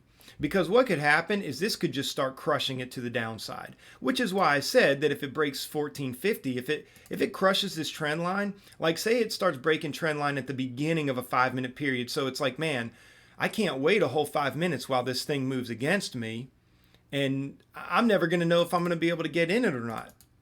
Like, because you got to wait 5 minutes to see if it closes. That's why I prefer it to crack through it as it's closer to that 5-minute close. But if it cracks through it and starts really racing down and there's heavy sell volume coming in, if it breaks that $0.50, I'll feel good enough about it to go ahead and get in. Now, to protect myself, if it hits the $0.50 and then comes rushing back up and ends up closing above the trend line, well, I'll tell you what, if there's a major sell-off that breaks through a trend line, but at the end of that 5 minutes, by the end of that 5 minutes, it's been pushed all the way up, and it closes above that trend line, forget it. I'm getting out right there.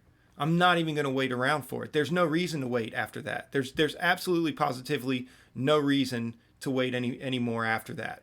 You can get out and just wait for the story to play out, see if there's another area to get back in. Okay, so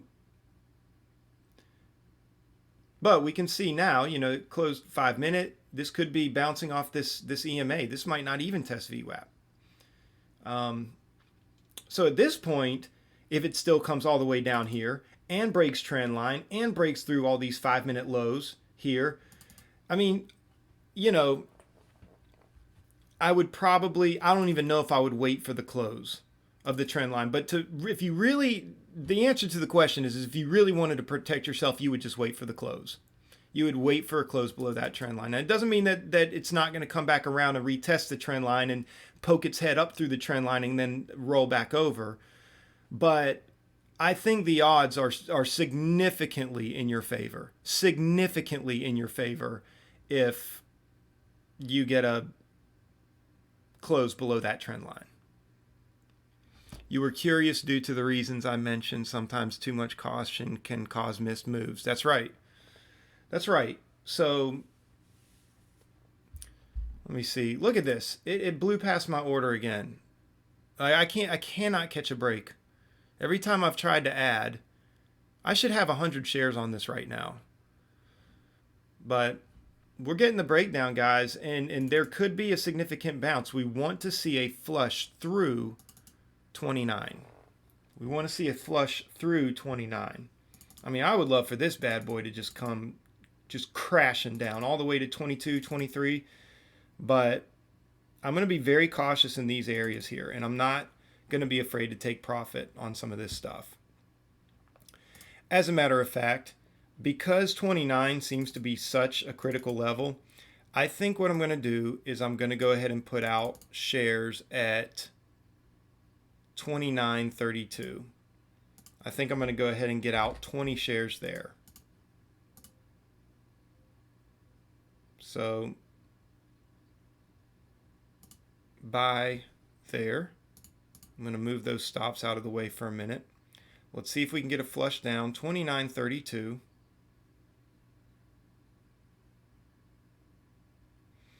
SFIX is moving against me. It's okay. I really don't care about that right now. It's only 100 shares, and I'm hedged right here on VIR. So I want to see a breakthrough 50, and I want to get out that 20 shares there.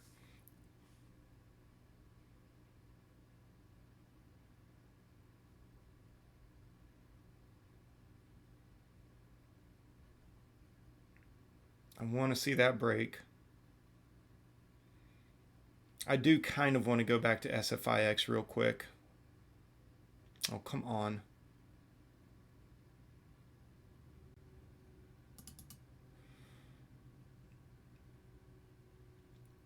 Okay, I'm going to put the order out. I'm going to put the order out now at 52 because it seems like it's at least bouncing on 52. So if we can get out 20 shares at 29.52, that'll be cool. I'll be good with that.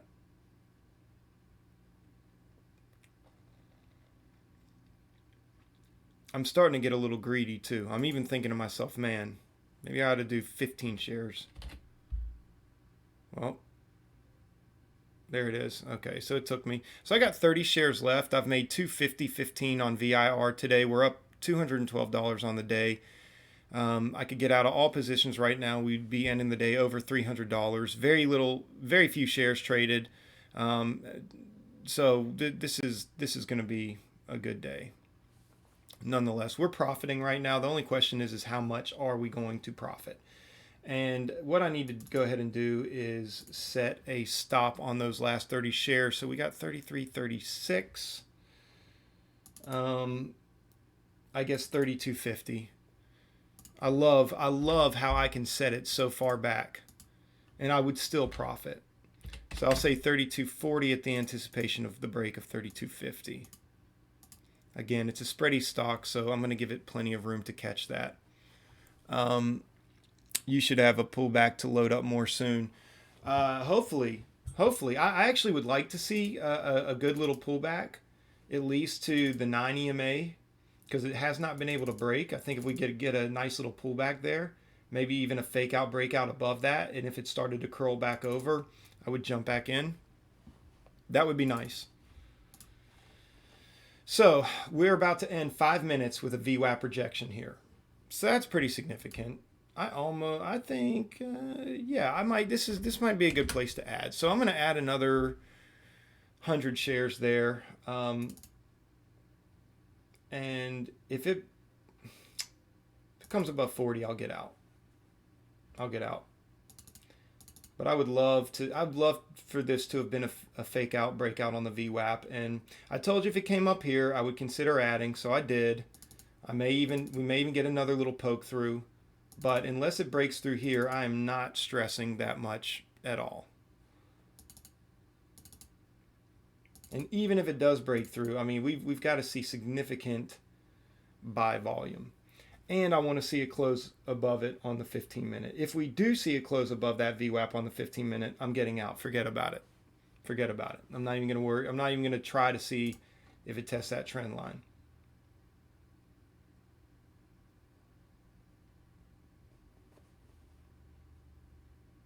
And I may even consider, again, we're still working on this trend line here, so I may even consider adding to my position at these levels.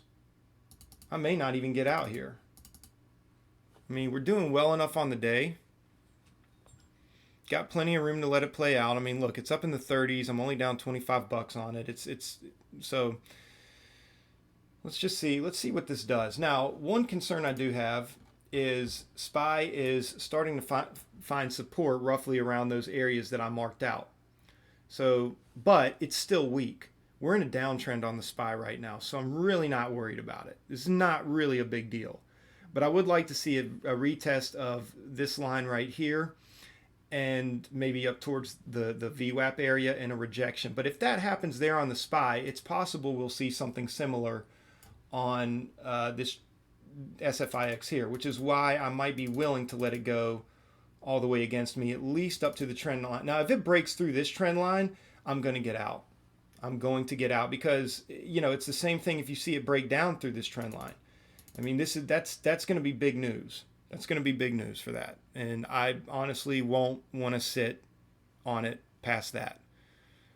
So I think the day is going to be good. I think we're going to be able to pull out a pretty solid day today. And even if it's just a couple $100, I think it'll be worth it.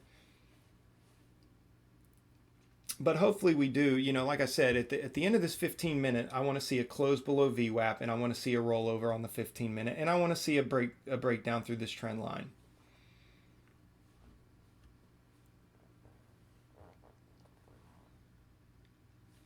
And I may look for more opportunities on the TVIX as well. So this is pretty good. We're forming a decent little trend line. We're getting a VWAP. This is kind of little micro confirmation here. We got this little trend line here. It's rejecting the VWAP. So that's interesting. Might mean nothing, but again, we've got about a minute and a half left on this 15-minute candle. I think if it can maintain below VWAP, SPY can continue to remain weak. I think we should be good. Here's to hoping. Yeah. Well, I think we have a little more than hope in this situation. I mean, that's the thing about trading. You know, we obviously we take positions and we hope they go in our directions, but we are taking calculated risk. We are, you know, making the best assumptions based on the best probabilities of where the price action will genuinely start moving. But there is sometimes, I mean, there is hope. There's hope as well. Obviously, I hope this works out and breaks through this trend line. So, cheers to that. Yeah.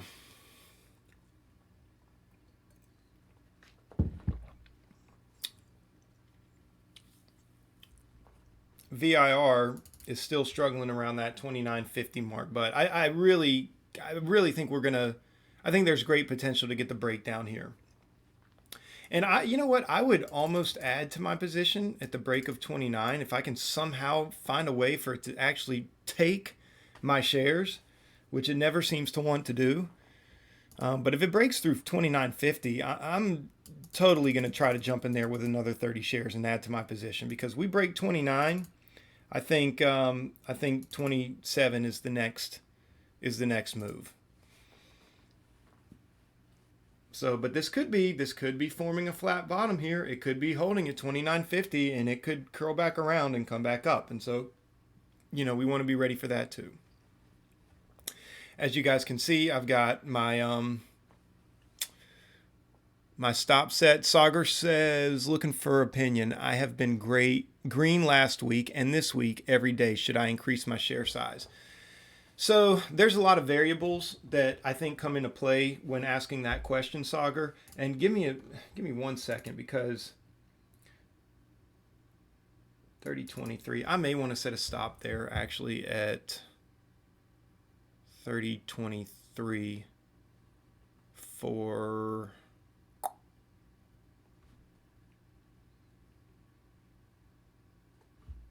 no. I'm gonna keep it there. I'm gonna keep it there. I can see this popping up and doing a temporary short squeeze off of those levels. I mean, it's very close to this level right here. So I need to think about this. Again, the story's changing. Give me 1 second, Sagar. That's a good question you asked, and I've got a couple thoughts on that. I've got a couple pretty critical thoughts on that actually. Let me see.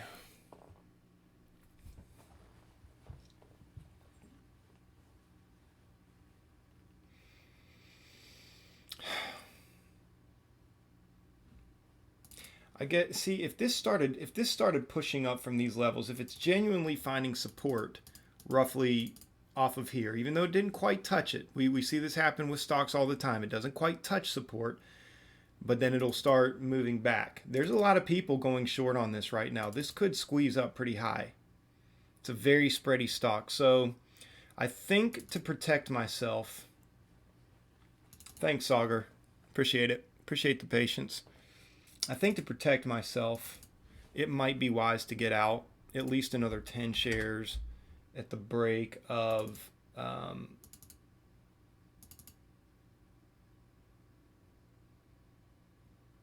this EMA 3090. So we'll say 3080. Okay, so we're going to stop, buy back 10 of those shares at 3080, and then yeah, that would break the previous 15-minute candle. So, and where are we here? 32.50. I guess the other 20 shares at 32.50. Stop the other 32. I'll even say 32.30 in anticipation of the break of that. So stop, buy. So, all right, guys, give me 1 minute. I'll be right back, and Sagar, I will answer your question.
Okay, let me check SFIX. Okay, so it closed below the 15. So if it breaks VWAP and comes above 1540, I mean, we're still working off this trend line here, but I don't know. I don't know, guys. Maybe I might. The story might be changing a little for me right here, because maybe it would be good to get out and at least see. Because again, not only would we have the break of the VWAP on the 15-minute, but we'd have the break of the 15-minute high, and I don't know if it's worth holding on to there. Again, SPY is finding support right now, right on that line. I mean, look at that. You couldn't be more perfect with that, guys. Look at that line I marked out. Tapped right off of it. It's going up. So I don't know if I would want to sit on SFIX anymore after that. I may genuinely at least need to unload 100 shares at this point. Half my position. Really need to see the breakdown here. I mean, we really genuinely need to see the breakdown here. So 1529. So here's what I'm going to do. I'm going to put a stop at 1531. Stop, buyback 100 shares. Okay. And then I've got 1541. I don't think I would do that. I think I could let it play on those last 100 shares to see if we get that trend line bounce up here. And then I would, okay, so I'm out those 100 shares. So what I'm looking for right now, I'm going to let these other 100 shares that I have ride all the way up to that trend line. I will add as it gets close to this trend line, and then if it gets a break confirmation through that trend. Now, if it just starts running up through that trend line, I'm not going to wait for a confirmation of the close. As a matter of fact, if it runs up through the trend line, if this breaks through 1560, there's no reason for me to hold on to it. There's just not. So I'll go ahead and get out, but I will consider adding up to here. So I'm going to go ahead and, just so I can start answering your question, Sauger, let me go ahead and just set an alert on, and actually I can delete several of these. Delete.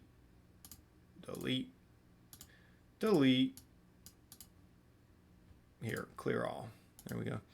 Okay, so SFIX price at 1541 on the ask add, and then 1545 on the ask, and then 1550 add. I want to get multiple reminders on this.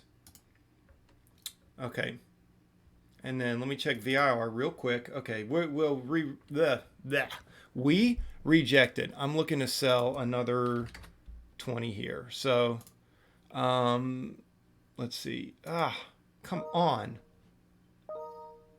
Okay, SFIX resolving up there at the same time. Okay, I missed the move on that. It broke 29. SFIX 1550. Good. Okay, so I'm going to look to add, okay, I'm going to add there. So we got a 1533 average. And I'm going to come out at the break of that trend line. I'll give it room to break over it. We'll say 15, I don't know, 50. We'll take 100 off at the break of the trend line, which would be 1561. Stop, buy. And then we will take the other off at the break of 1565. So right now we have you saw those alerts. You see how quickly that stuff works for you. And I even hesitated a little just because it looked like the run-up was so heavy. So now we have 200 at a 1533 average. So now if we fail all of this and start pushing back down, making our way back down towards that trend line, I think that'll be significant. And I would probably seek to get in, at 1512, probably. Get in another 100 shares at, we'll say, the break of 15. 15. So stop, sell. Okay. See, I love that. That's beautiful. That's beautiful. Beautiful rejection. Hopefully it continues to reject. Close below VWAP on the 5-minute. That's clutch. We can take this away now. This was just kind of a little micro trend line. Notigan's Adventures may be the anticipated pullback. Yep. Flip, just increase your share size according to a percent of your account size. When your account grows, you can add to your share size, maybe only ever risking 25% of your account or whatever you feel is a comfortable. But if you're consistently green for weeks, then you're doing it right. You're now part of the 5% of traders that are winning. That's a major accomplishment. You should be very proud of that. That's some good feedback there too, Flip. So, and just to kind of add to that, Sagar, so the kind of response I was going to go with was going to be probably a little less calculative than that. I think that's good information, though. What Flip is saying, that's definitely something that you should kind of calculate out in your mind and look at percentage-wise. According to, he's talking about the percent of your account size and how much it's growing and how much of your account you're willing to risk. I think those are always things that, okay, and I just picked up another, oh no, it blew past my order at 15. So let me see if I can jump in here. There we go, 300. So we got 300 shares at a 15.27 average. Sorry, Sagar. I hate to keep being in and out on answering that question for you. I promise I'm going to get to it. Let's see if we get a break of this trend line now. That's really what we're kind of looking for at this moment.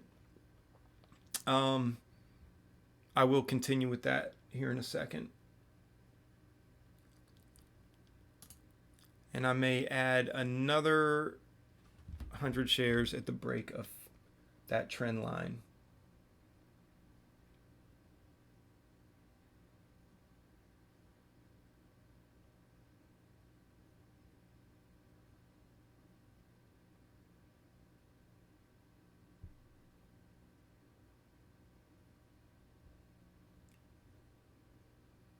SPY is rejecting off a 9 EMA. It's coming back to retest that line that it bounced off of. Again, we've got 300 at a 15.27 average. Look at that. So we had a buy up to the trend line and a slam down by the bears. We had a sell off towards the trend line, and the bulls are pushing it up. This is chop. This is what we call chop. This is a choppy market. So, Sagar, are you still with me? I really appreciate your patience, man. I really do. I really do. And my apologies for being so in and out of this conversation. I know you're just looking for a simple answer, and it's taken me forever to get it out.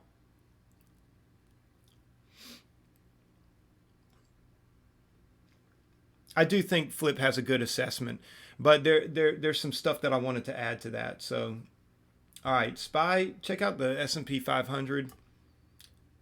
See, it's coming back down to that line there, and it may break through. And I think that would be more favorable to what we're seeing on SFIX.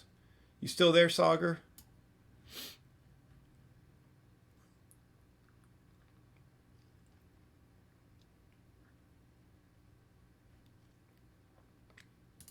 VIR held at 29. It came down to 28.60 and popped back up.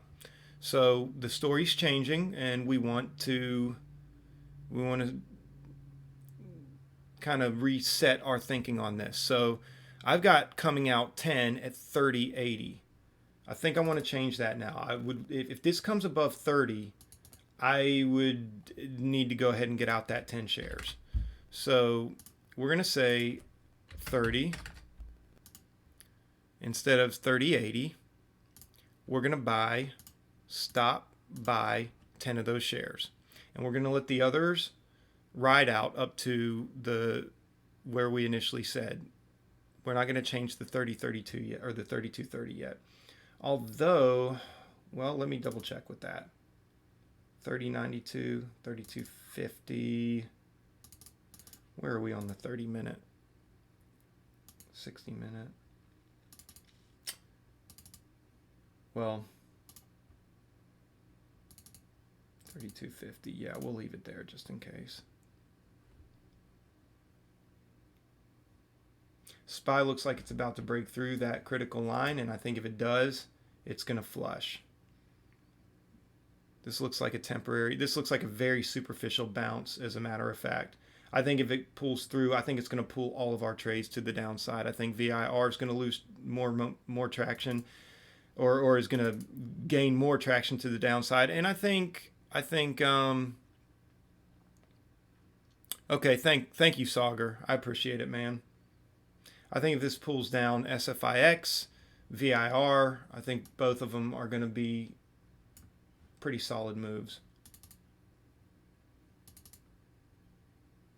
2861. I really am almost ready to just add right here.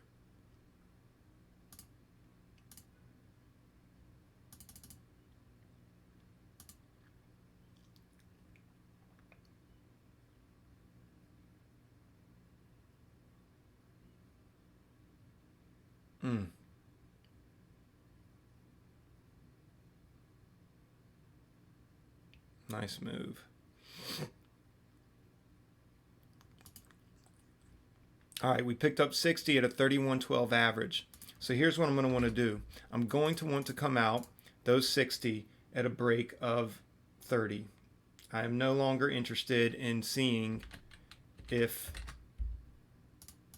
this can make it all the way up to 32.30 because I added to my position. So again, I will want to come out the full 30 if it breaks 29.90.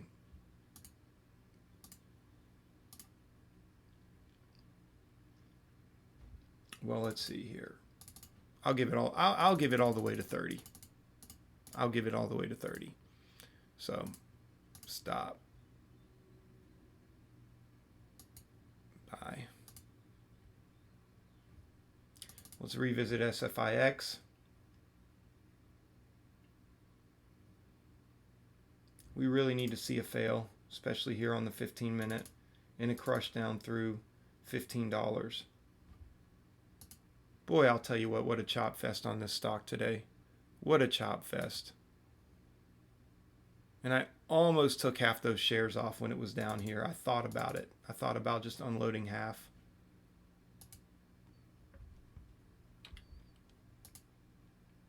And if it breaks, I will look to get out. I'm not going to lose.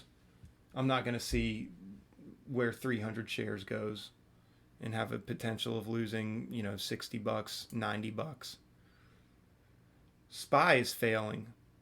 So SFIX, SPY is really dropping through that critical level. It's fighting it a little, but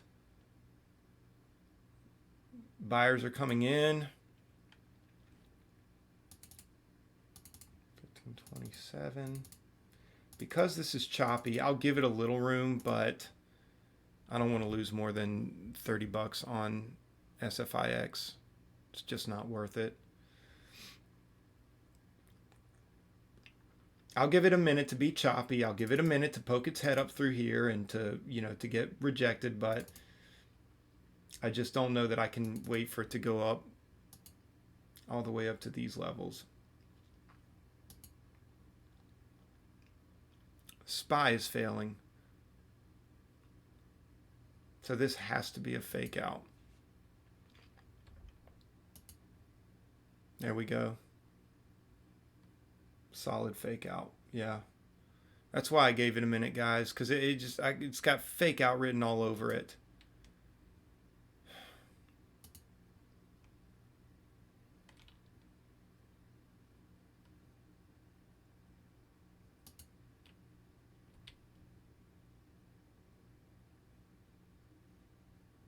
There we go. There we go.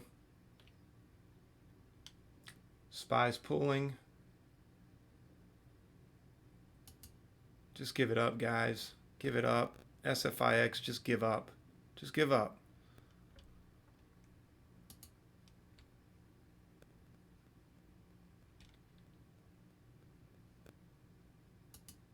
Man, how is this when the SPY is pulling? How this is It's just one of those. I'll tell you, it's just a chop fest. It's a chop fest. And there's a lot. There's a lot to this. There's a lot of even fundamentally.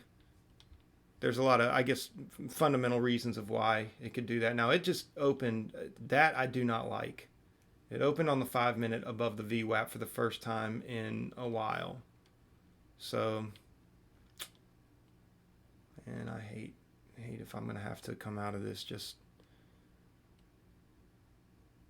really want to see a flush back down. It's holding the line, and so here's fundamentally here's why it could be, because you could have investors seeing this as a good buy right now, right? I mean, you really could. This has lost a lot of its value, but you would just think that investors would be a little more cautious right now. I mean, this is at all-time lows. It has cracked down through all-time lows, even since its IPO.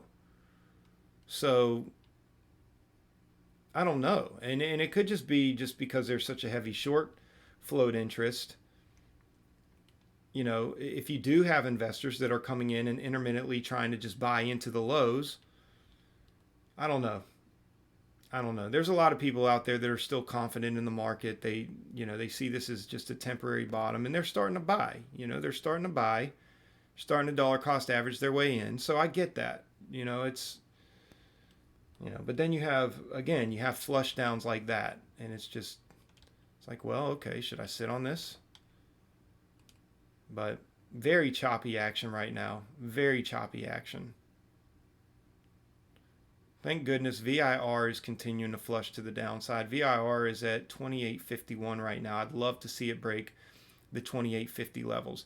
If SFIX comes back down towards that trend line, I will consider getting out at least a quarter of my position. I'd really love to see it. If it can test 15, I'll consider getting out a quarter, just so I don't have to keep holding back through this choppiness. And really, it would give me room to add. So it's not quite making its way down there. VIR is at 28.63.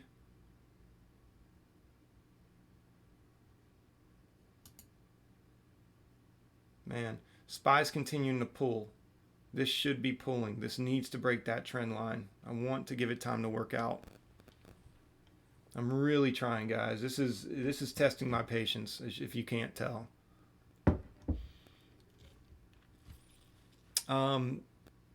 Sorry I haven't been in the chat. Let me see. There we go. There's a flush. Come on, test 15. SPY's pulling hard. Man, if this breaks through that, if we finally get the break on this tightening pattern.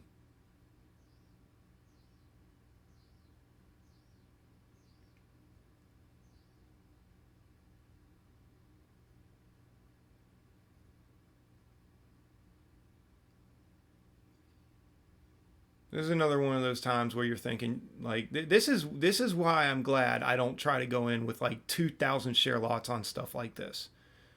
I'd be so freaking nervous right now. I'd be taking profit way too quickly. I'd be getting out. Every single time that it bounced back up here over VWAP, I would have gotten scared and gotten out.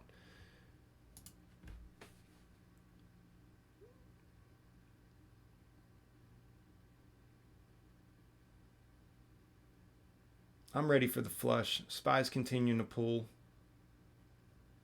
We break this trend line, guys. I'm telling you, we are going to get a flush.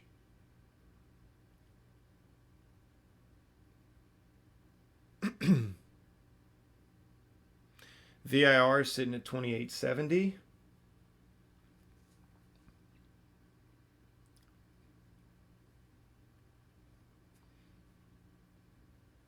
I hate that. This is the story of my life. Right when I finally did get an ad on VIR, it's playing around. Okay, there we go. Finally broke down through 28.50. SPY is pulling hard, man. This SFIX has absolutely no reason to be behaving like this. So that, again, this leads me to believe you've got a lot of bullish investors on this stock. They feel like they're getting it at all-time lows. This is a great deal. People are still, you know, they think the SPY has bottomed. They're buying. They're confident. And with the short float interest on it, you know, you have people that are probably every time the price gets pushed up, they're probably saying, well, you know, I better unload a little of my short position. So this could be several things going on here that keeps it this choppy. But I'm going to show you right now. As you guys can see, once it broke through that trend line that I had marked out earlier this morning, we've seen a significant flush to the downside. Now, as you know, I had already marked these levels here, and this first level at 273.45, and this next level at 270.27. So I think it's possible we'll get a bounce off of one of these levels. We're probably going to get a little bit of a bounce here. But if it crushes through it, there might be some good opportunities on the TVIX. I will revisit the TVIX here in a minute. But man, I really want to see the breakdown of this trend line here. I really want to see a breakdown. There's no reason that this should be maintaining.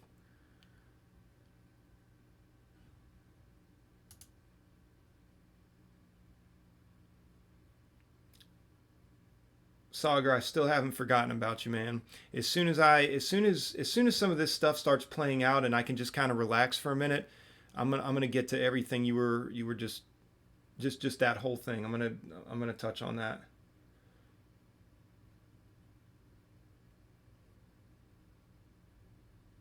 And I know there's been some stuff going back and forth in the chat. I kind of see it. I see it there off to the side. I haven't had a chance to read anything, so.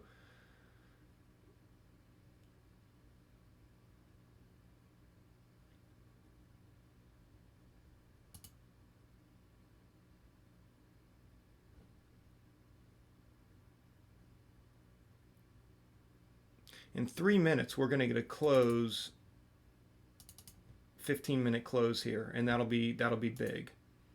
And a 30-minute close below VWAP. That'll be big too. Still working on the hourly. I want to say this could be a bear trap, but I don't know.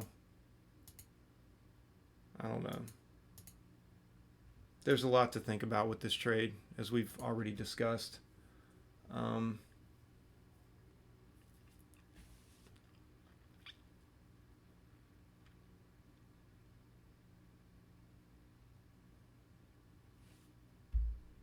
If we break 1510, was that 1510? Yeah, 1509. If we break 1509, that should be huge. So I'll try to go through real quick. Okay, VIR. So now if VIR breaks, this again, story's changing now. So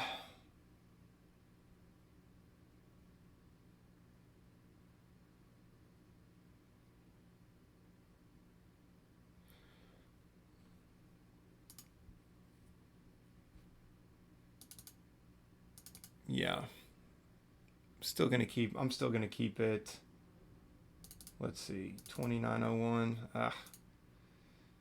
I may need to go for 2933 if it breaks through that EMA. That's not going to be good. So I'm going to take the whole 60 off now at the break of 2940.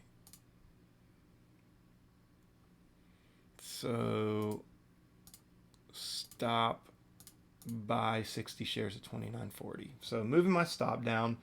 Hopefully we can see a continued flush to the downside. If it does not hold these support levels around $27, I think we could get a flush all the way back down to these levels at $23. So I'll hold on to those 60 shares as long as I can.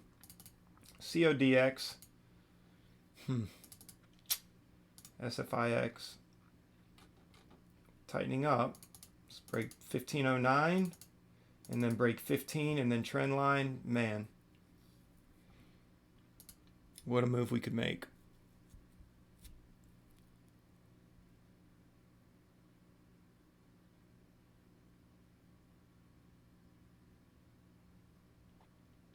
I'm going to go ahead and set alerts so that I can try to get back to the chat here for a minute. So 1521 on the ask add, and then SFIX. Let's do 1504 on the bid.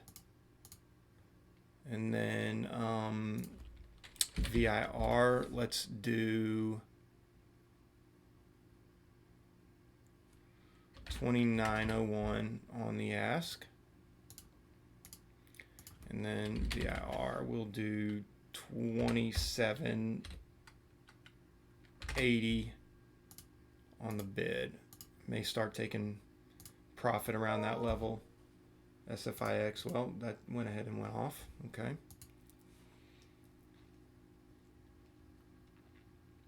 Man, what a tightening pattern here.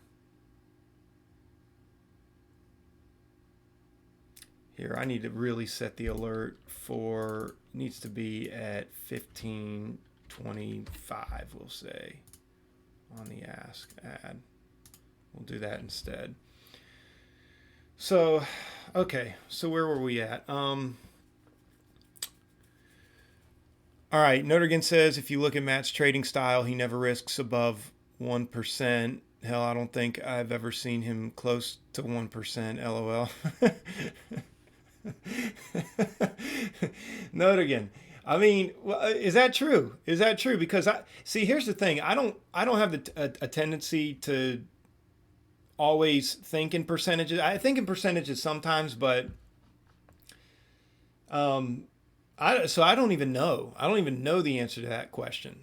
Yeah, I guess I don't. Well, if you think about it, okay, yeah, I guess I don't really rarely risk. I mean, I guess I have. There's been times I think I've risked maybe 1 or 2% of my account size, but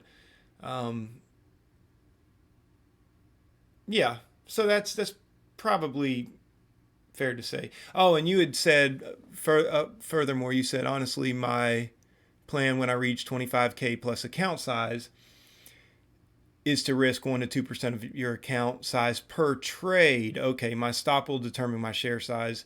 That way my losses will never. Okay, SFIX just tapped that trend line. Look at that, guys. Tapped that trend line, got bought right back up. But I think we have more chance of breaking this trend line than not. VIR is resolving really well. Notergen, I don't know though, man.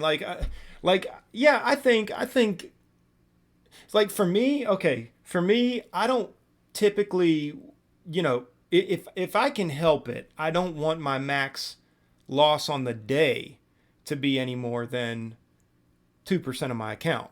If I can help it, like I don't want to lose more than $500 or $600 on the day. This is breaking trend line, by the way, guys. This is good. But I'm very, man, look at this. Look at this. This is going to be beautiful.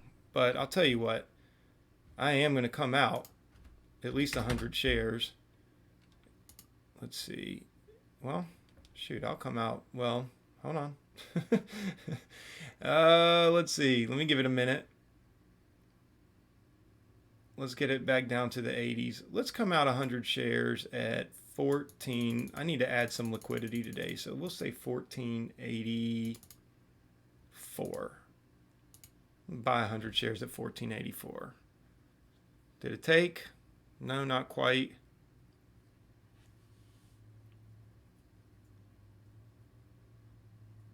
Come on. Stop playing. See, now it's just messing with me. SFIX is just messing with me now.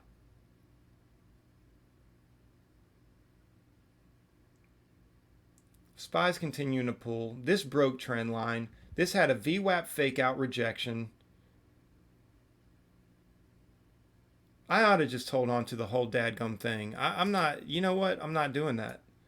There's no way. Let's see if we can test these levels at 73. I'll take it at 70, 14.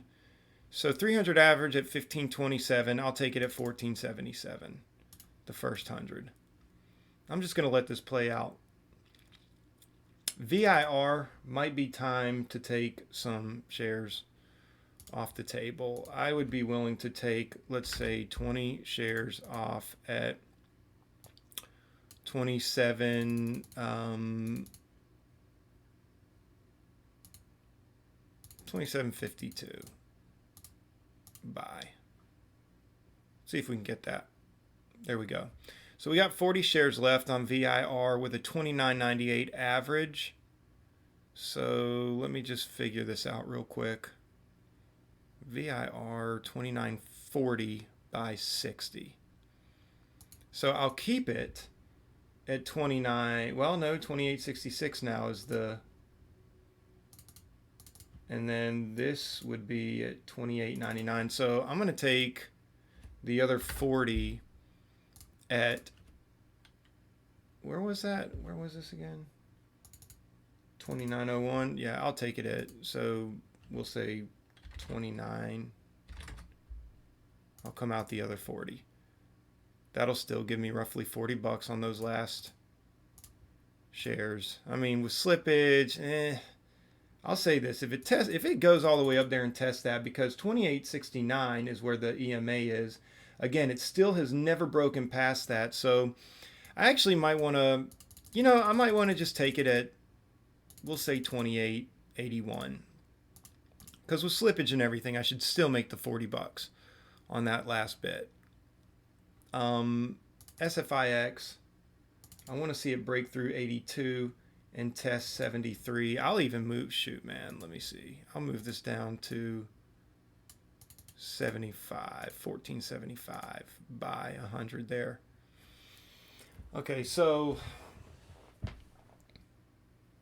yeah, I don't like to risk too much more than 2% on the entire day.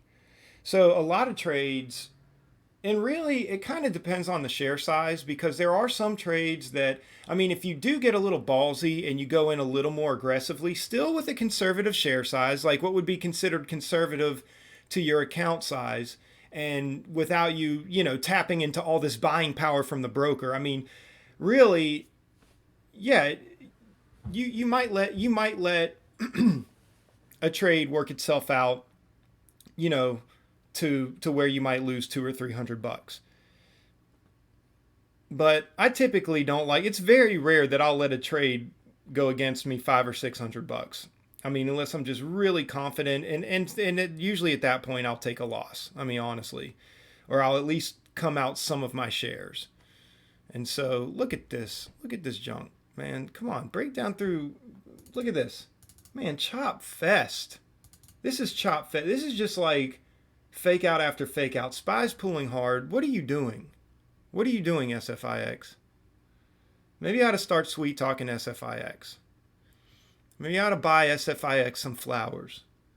Maybe send SFIX a little text to let them know to let her know I'm thinking about her, just while she's while she's at work. Kind of like I do my wife sometimes. My wife likes when I do that. Maybe SFIX will appreciate it. Maybe if I send SFIX some flowers and a box of chocolates and maybe a little text just to let her know I'm thinking about her, maybe she'll flush to the downside. All right.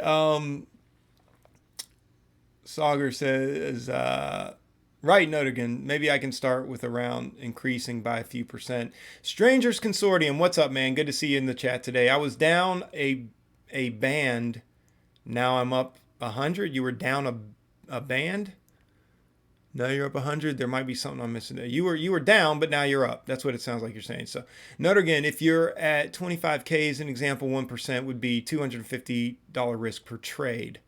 The amount of cents, dollars your stop is by. Yeah, again, and maybe you guys are already commenting. I probably need to read further down in the comments. Let's see. So, determine your share size, possible bail mat, consolidation after uptrend. That was probably on SFIX, which obviously we've seen it break the trend line now. So sorry I'm getting so late to all these comments. Strangers says, literally started trading last week. I appreciate all of the insight. Awesome, man.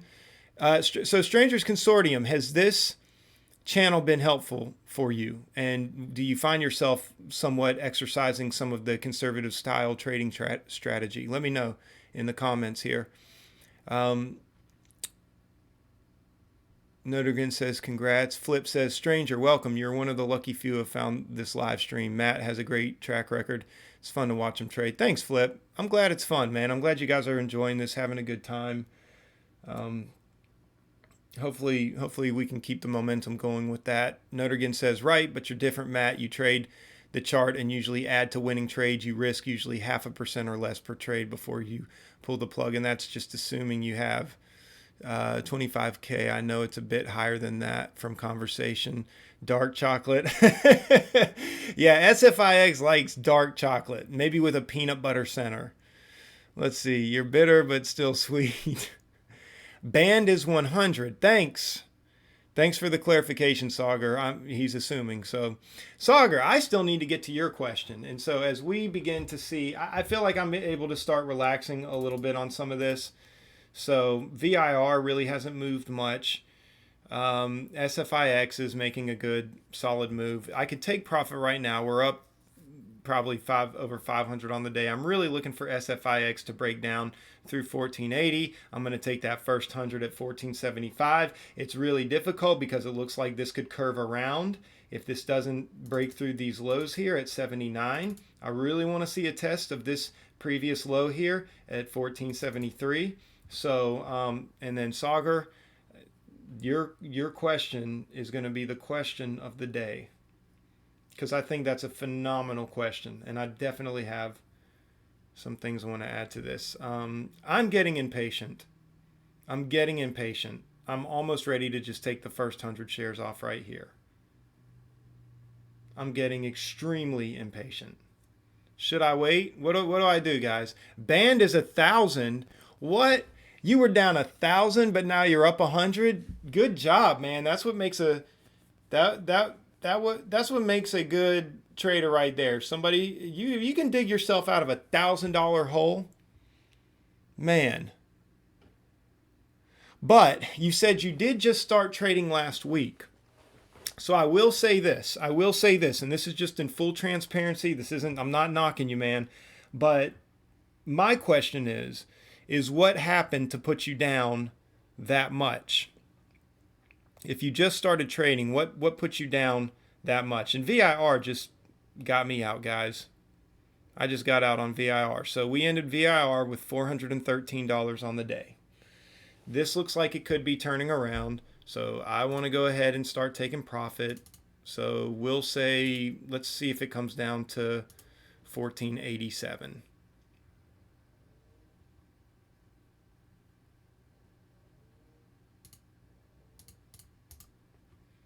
See if we can get a move on 100 shares down to 1487, because this looks like it could be curling around. Yeah, it is sketchy. It is sketchy, Notergan. It is sketchy. So strangers, the only reason I bring that up, though, is because I want you to be careful. I want you to be careful. If you're just now getting into this, be careful, man. So I've got a couple questions about that, and obviously, you don't have to share. It might be, this is personal information to a lot of people. You get into talking money and price and everything, but I'll tell you this: it's really good that you were able to dig yourself out of $1,000 and end up 100 on the day. But again, it would be interesting if you feel like sharing. It would be interesting to know what exactly took place to get you down $1,000 on the day, since you have literally just started trading. Because you got to be careful, man. When you first start trading, you are at that point. That is at you are at the highest level of probability of blowing your account. Okay, and so you've got to be careful, and you want to be careful moving forward. So it would be interesting. I don't want to assume anything one way or the other. I know the stock market can move against you pretty quickly, and sometimes we all find ourselves in those positions. Okay, so even the most experienced traders can get in those positions. So I don't want to assume anything. That's why I said if you feel like sharing, I'd be interested in knowing how that happened. So finally, Sauger, if you're still here, I'm going to go ahead and get back to your question here. Let me know if you're still here, Sagar, and because I don't want to. Let's see. You've been green the last week. So Sagar says, I've been green the last week, and this week every day. Should I increase my share size?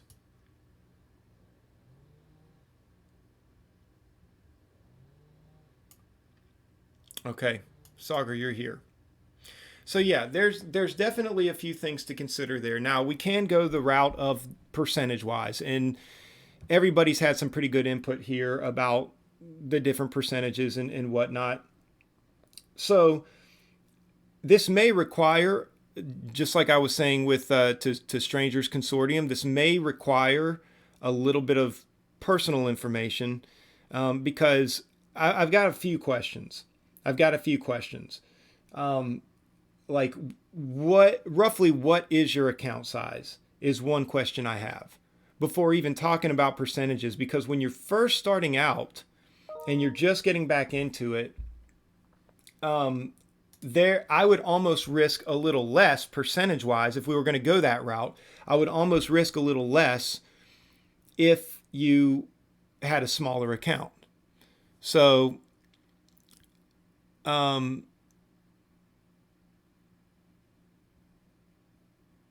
there's that.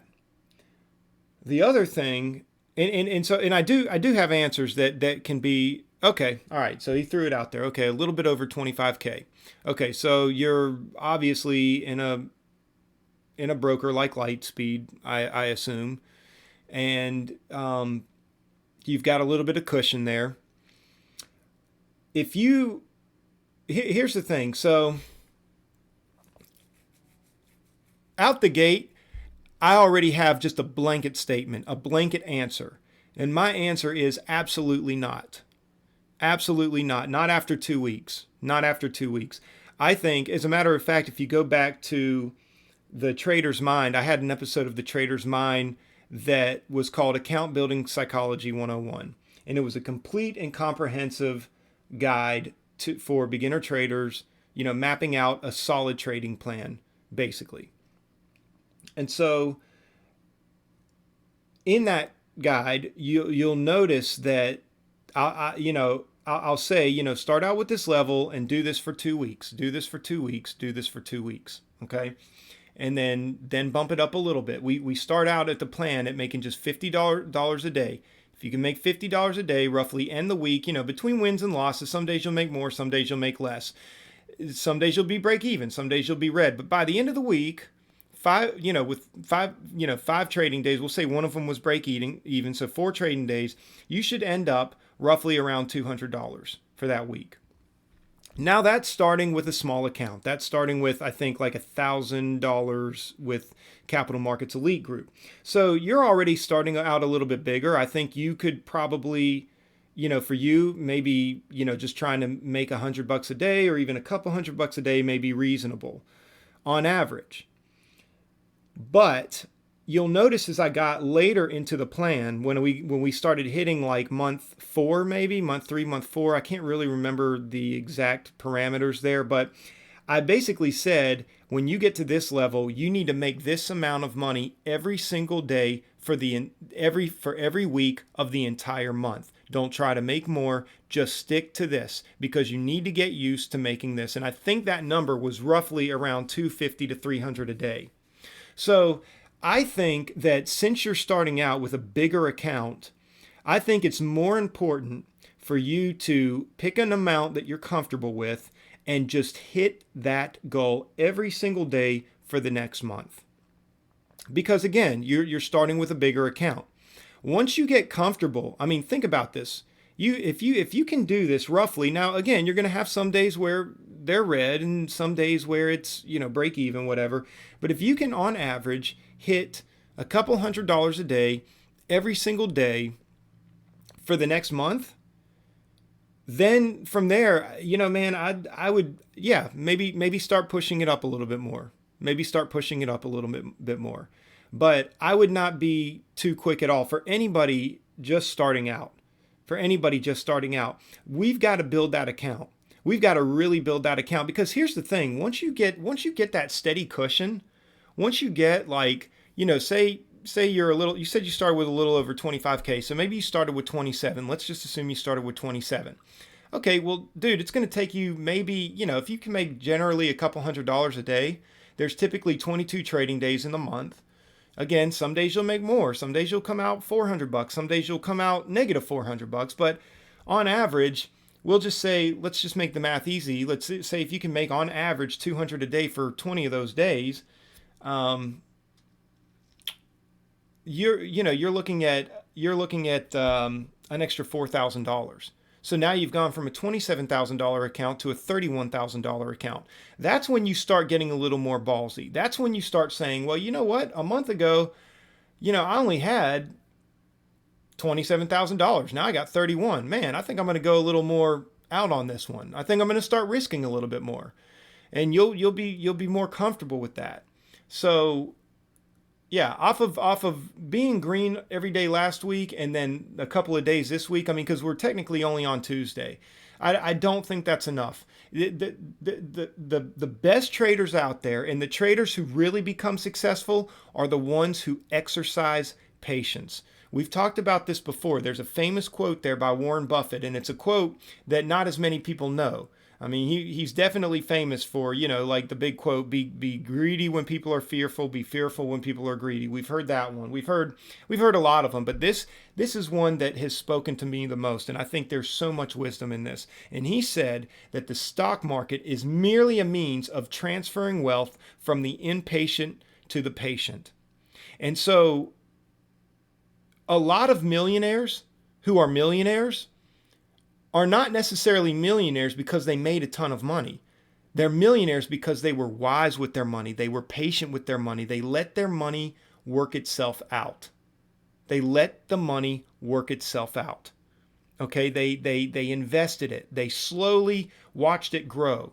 And we as day traders, I think it's very critical that we have that very similar approach. Look, you start increasing your risk tolerance already, you may find out very quickly that you weren't ready for it. And what happens when you do have a red day? Here's the thing. I'm not concerned about the fact that you've had green days every day for the last week and a half. I'm concerned about when you have a red day, what are you going to do? Are you going to be able to stop it? Or is it going to just take all the profits that you've made in the last week and a half? These are questions that need to be answered. So you need to find out what happens when you do have a red day. You need to watch yourself and see how disciplined you are to stop when you have a red day. I wouldn't increase anything right now, man. I would be patient. I would be super patient, just like Warren Buffett said. And you are going to be one of those guys, Sauger. Trust me, man. You exercise patience with this, you are going to be the one that the impatient end up transferring wealth over to here in the stock market. It's the means. The stock market is the means of transferring wealth from the impatient to the patient. You be the patient one, Sauger. Let the impatient people give you their money. That's what you can do right now, and that's what I would highly suggest for the whole next month. Dude, nobody's in a hurry here. Nobody's in a hurry here.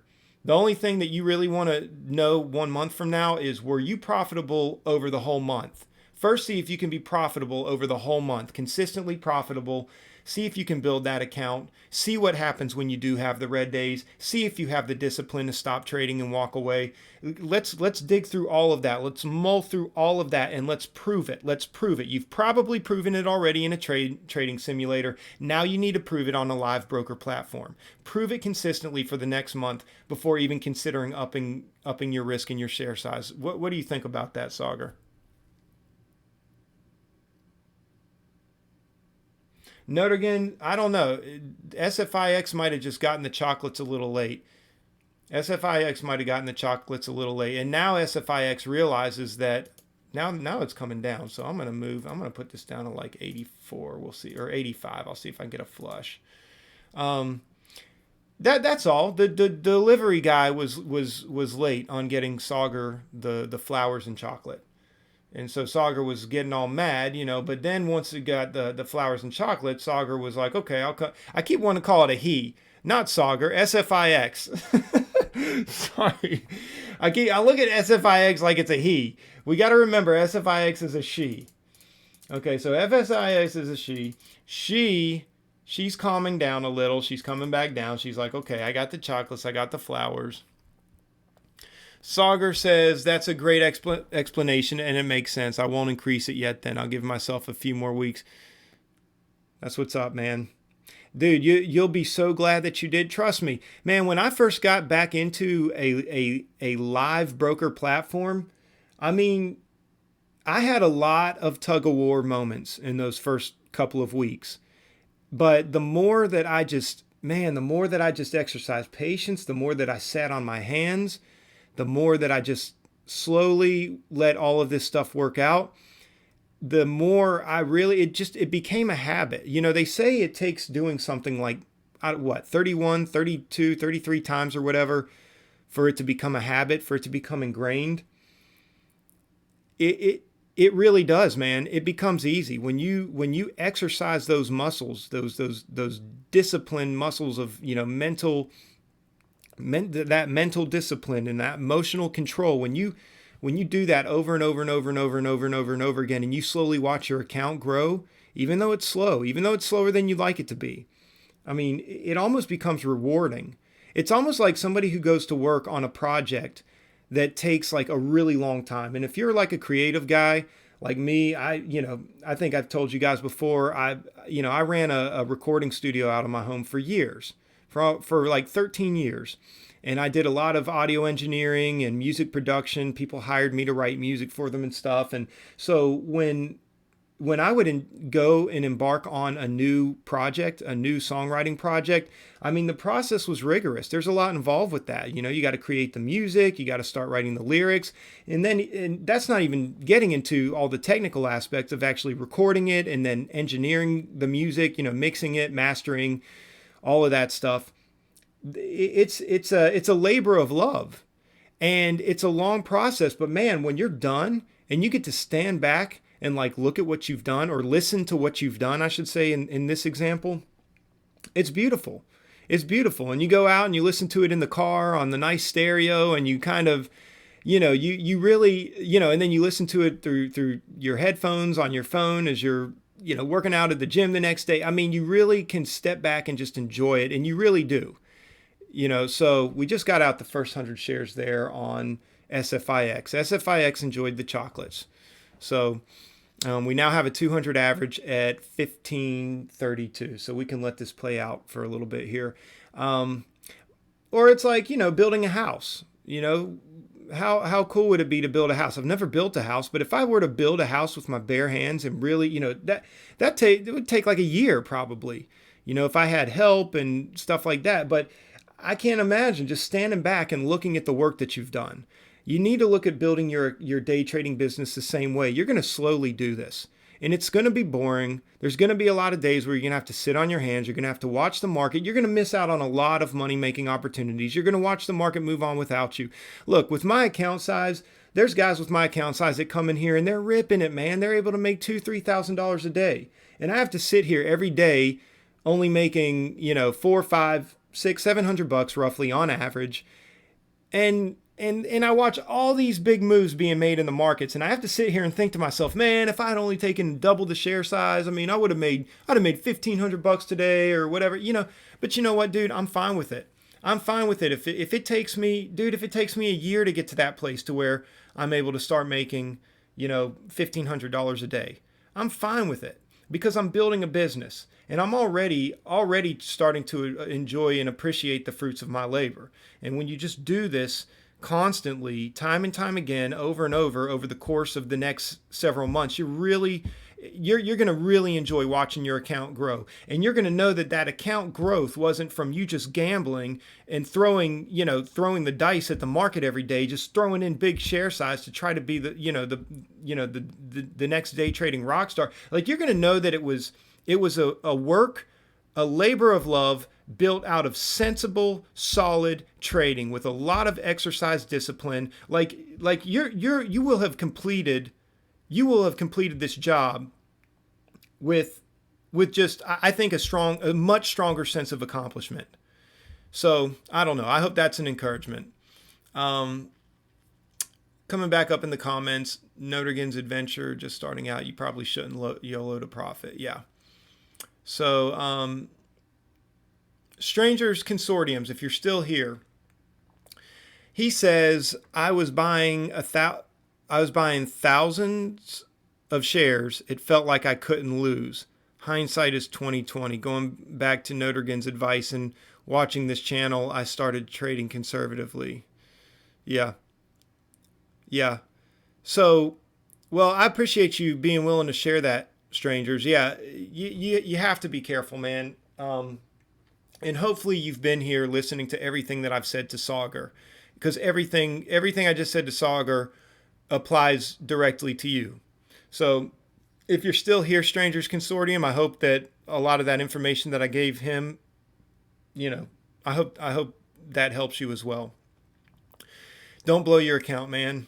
Don't take thousands of shares right now. There's no reason to do that. Again, that's like somebody going into the gym, some scrawny little dude going into the gym trying to bench press, 200 pounds out the gate. He's going to hurt himself. He's going to hurt himself. The bar's going to fall on his chest and maybe roll down to his neck and choke him out. Like, you're literally going to kill your account if you go in trying to do that. So, anyway.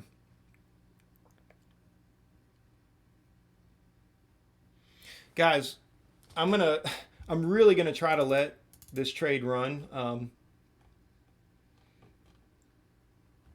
Yeah, we guilted her down, Notergen. We guilted her down. She felt guilty.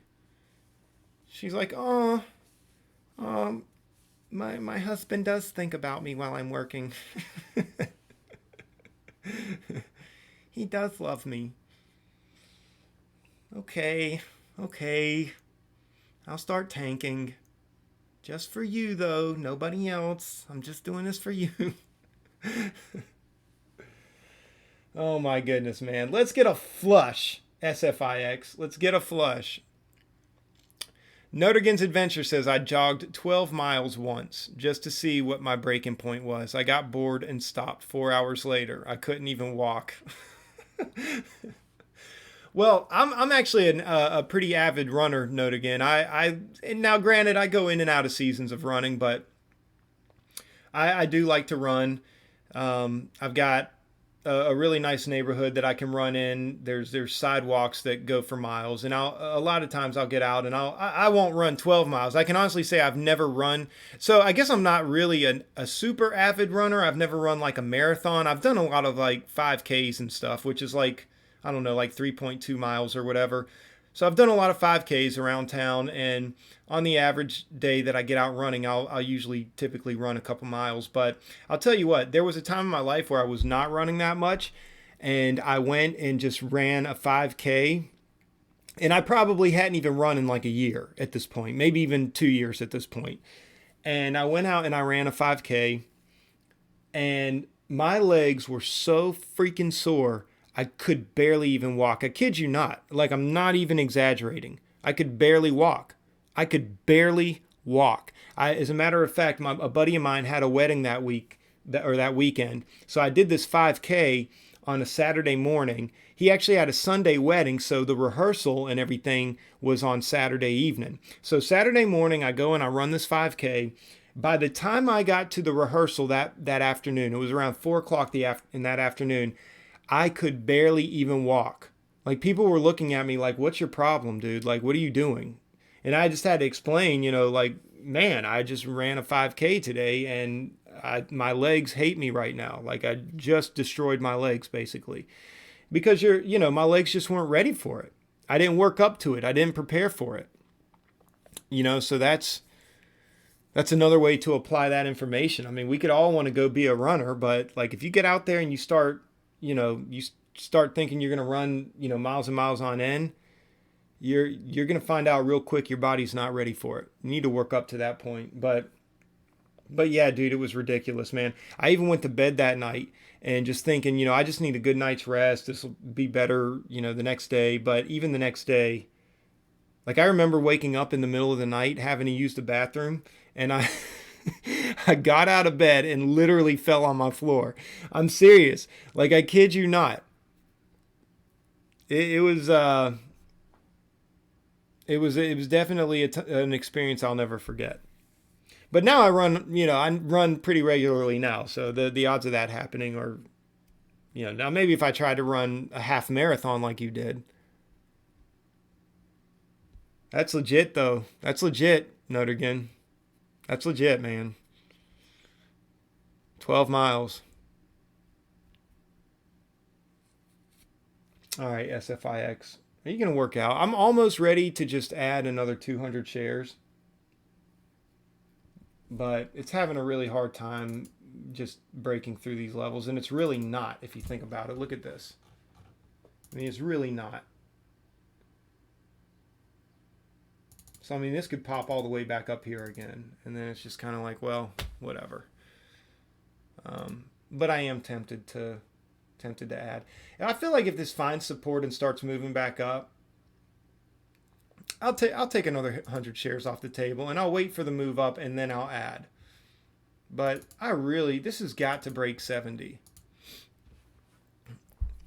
Yeah, it's on my Facebook. You see me bragging about it. Last jogging post ever. LOL. Nice. So this has to break 1470 for me to add again. Let's look at VIR. Look at this. VIR came all the way up here. So it did get a good bounce off the. We said originally we were talking these 27 levels, and look, it lines right up perfectly with over here and right over here. 2748, 2750, and this came down to 2741. So it's a great spot for it to bounce. I feel like this was a good move, guys. I started with what, 50 shares. Took out a few here and there. Added back in a couple times. I was up to 75 shares at once. So I think this is a good move. I'm pretty happy with that. Yeah, could I've gotten in here with 200 shares? I actually did borrow. I located and borrowed 200 shares this morning on VIR. And yes, this would have been a powerhouse move. But again, you have to ask yourself, what would I have done if this didn't break this level and it ended up bouncing up here and with slippage getting out? I mean I was not willing to take that kind of a hit. I just wasn't willing. So looks like we may be about to resolve here if it can break 73. Boy, it's whippy.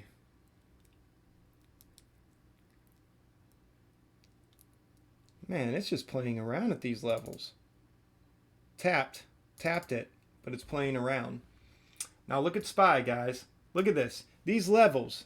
I try to tell y'all, support and resistance.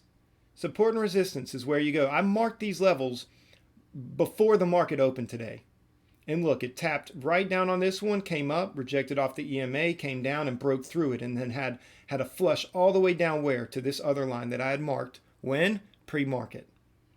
I marked it before any of this happened. This is why I said you have to pay attention to this. This is why oftentimes I get in on trades that, look like they may be, tanking or whatever, or pulling back, and, I look for reversals on stuff like this.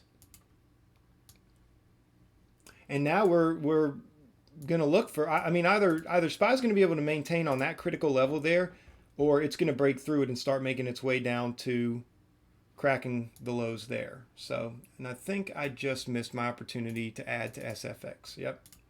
It's taken off without me. So at this point, guys, I think I'm pretty much just going to see how long I can let these other 200 shares run.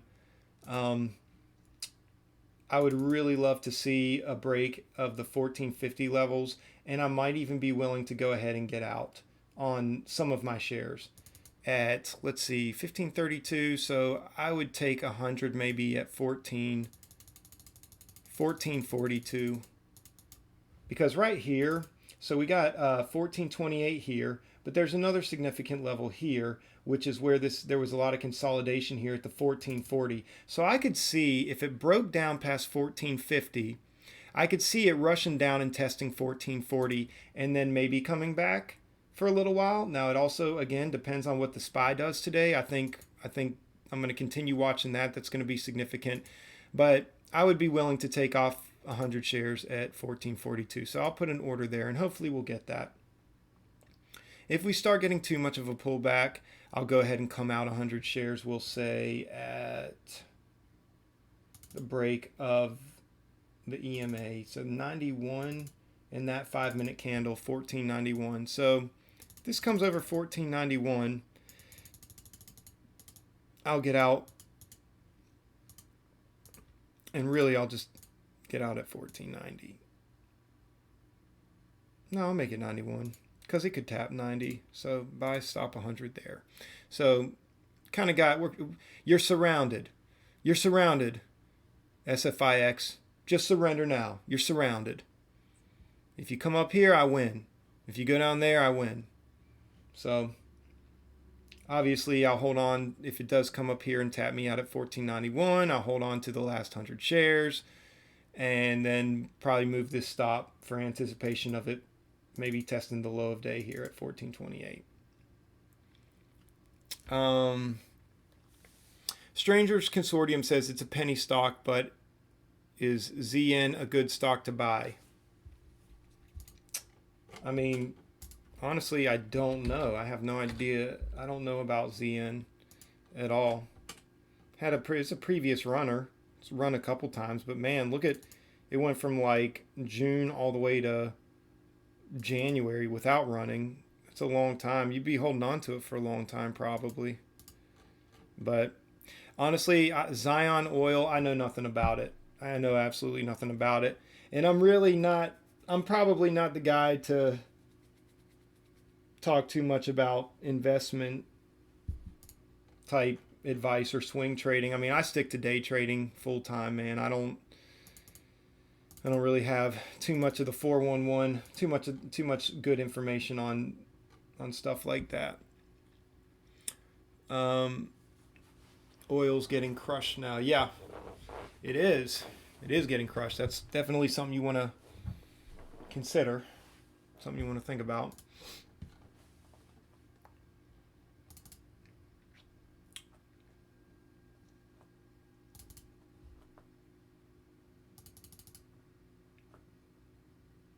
Okay, so if this starts ramping back up over 85, I would take it out. So I'm going to put the buy stop.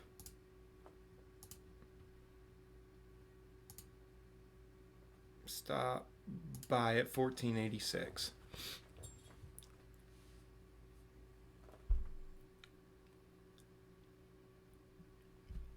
Lots of red on the time and sales. You talking about with oil or with ZN or with SFIX?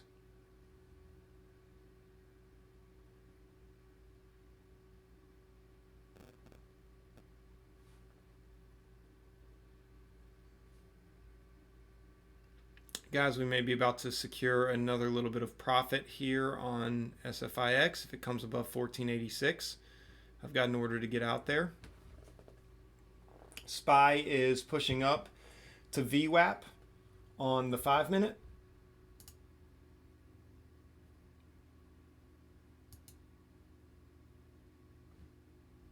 So it's a little bullish there.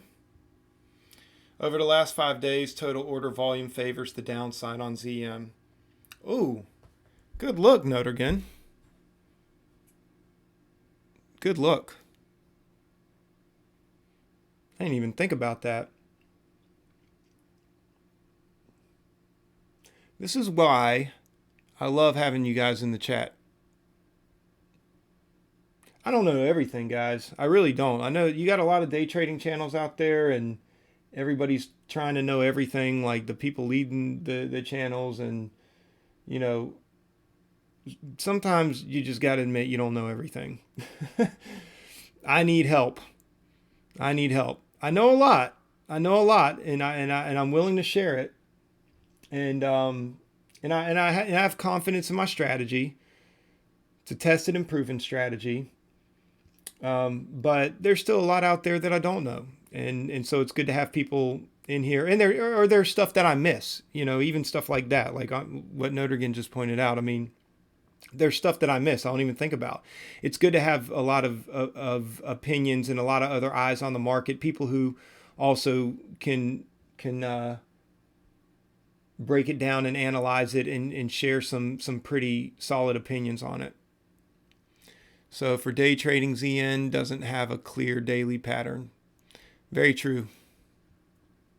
Very true. I mean, it's one of those stocks. It's like, yeah, it's been run. It's had some good run ups. Could it run up? Sure. Will it? I mean, you could be sitting on that for a long time. You could be sitting on that for a long time. UGAS and DGAS would be the only thing I would play in that sector. Yeah, I mean those are the ones to look at, and obviously you've got the inverse one of the other. Oops, didn't mean to do that. So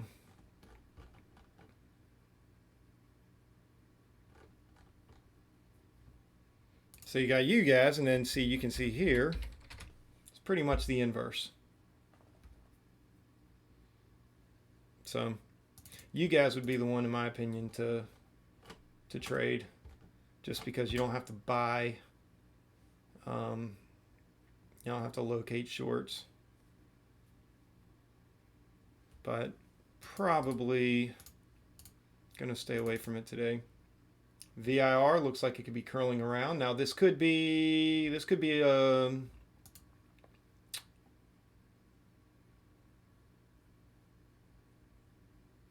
just a bear flag, or it could be a bear trap. Could be a bear trap. This may continue to go up, but it's sitting so far down below at these levels here. I mean, yes, could it continue to flush down to the $22, $23 area? Yes, maybe in the $20 area. I mean, yeah, it could, but right now I don't know if the probabilities are worth waiting and seeing. It is on a short seller restriction, so if ZN ran up, I would short it. Yeah, might be a smart idea.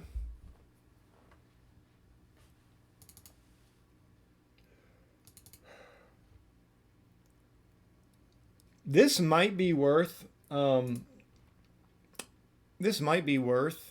So, say going in with 100 shares. Say going 100 shares short, and just getting out if it continues to pop up. You're risking 60, $70, because if it does continue to fall and test these levels, man, that could be a good $200 move. So you're looking at a good, I mean, even with slippage, I don't know, 3-to-1 profit loss ratio, 4-to-1. It's just kind of one of those things where it's like, man, but it's 12 o'clock. I'm doing good on SFIX. Like, why would I do that? Why would I mess up a good thing? I don't think this is a bear trap. I do think it's going to continue going down, but I don't know. VIR playing on support. Hard to know where that is right now. Yeah. Yeah, that's right. Short selling restriction definitely favors the bulls on that. But, again, I wonder what this short float interest is on VIR. Let's see. It's like 1% short float interest, so not a lot, honestly.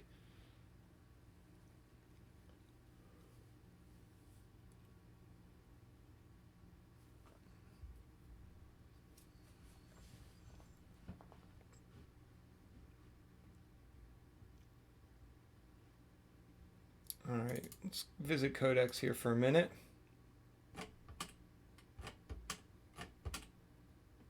I did borrow like 400 shares for shorting on Codex, by the way. 553. Man, this could go all the way down to $3 today. Man, I should have gotten in on that. I saw it. I called it. I even borrowed the 400 shares for shorting. So Okay, got taken out on SFIX on those 100 shares. We're up 460 on the day. So there we go. Gonna look for a retest and maybe even an add. 1550 or 1515 is what I got. I'm gonna say if this comes over 15, even 1496 really, I would probably want to get out. It's never broken this trend line though. It has never broken this trend line. So, all right, we'll say 15. Stop, buy, and I'll just let the rest of the shares. I mean, if this can just continue to fade today down to like $14 or something, I'll make $100 on that. And Sauger says need to head out, might be back later. Okay, Sauger, we may be here, may or may not. I've actually, well, probably honestly, Sauger, we probably won't be, just because I've got some stuff I've got to get to here in a little bit. So if I don't get to see you again, man, hopefully I'll see you here in the chat tomorrow.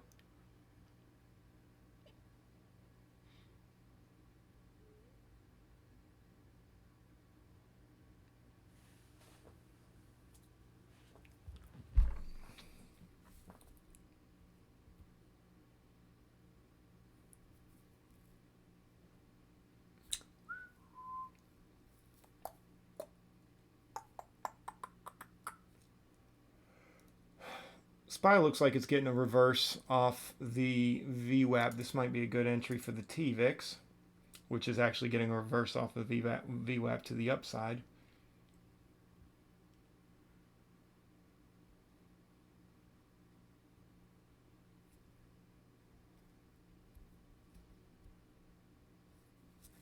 Thing is I should have gotten in TVIX like right here. That would have been a better entry point. I don't want to chase it. SPY could pull back, retest. So this looks like it could be a flat bottom breakdown.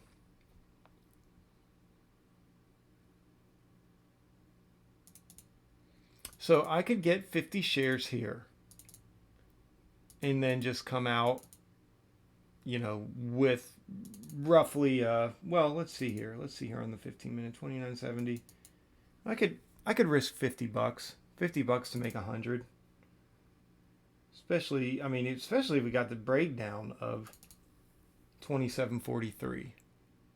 But the problem would be is if it double bottomed and then shot back up, then it's really, I mean, at best case scenario, it's a 1-to-1 profit loss ratio. So 28.65, and this is what, 29.70. So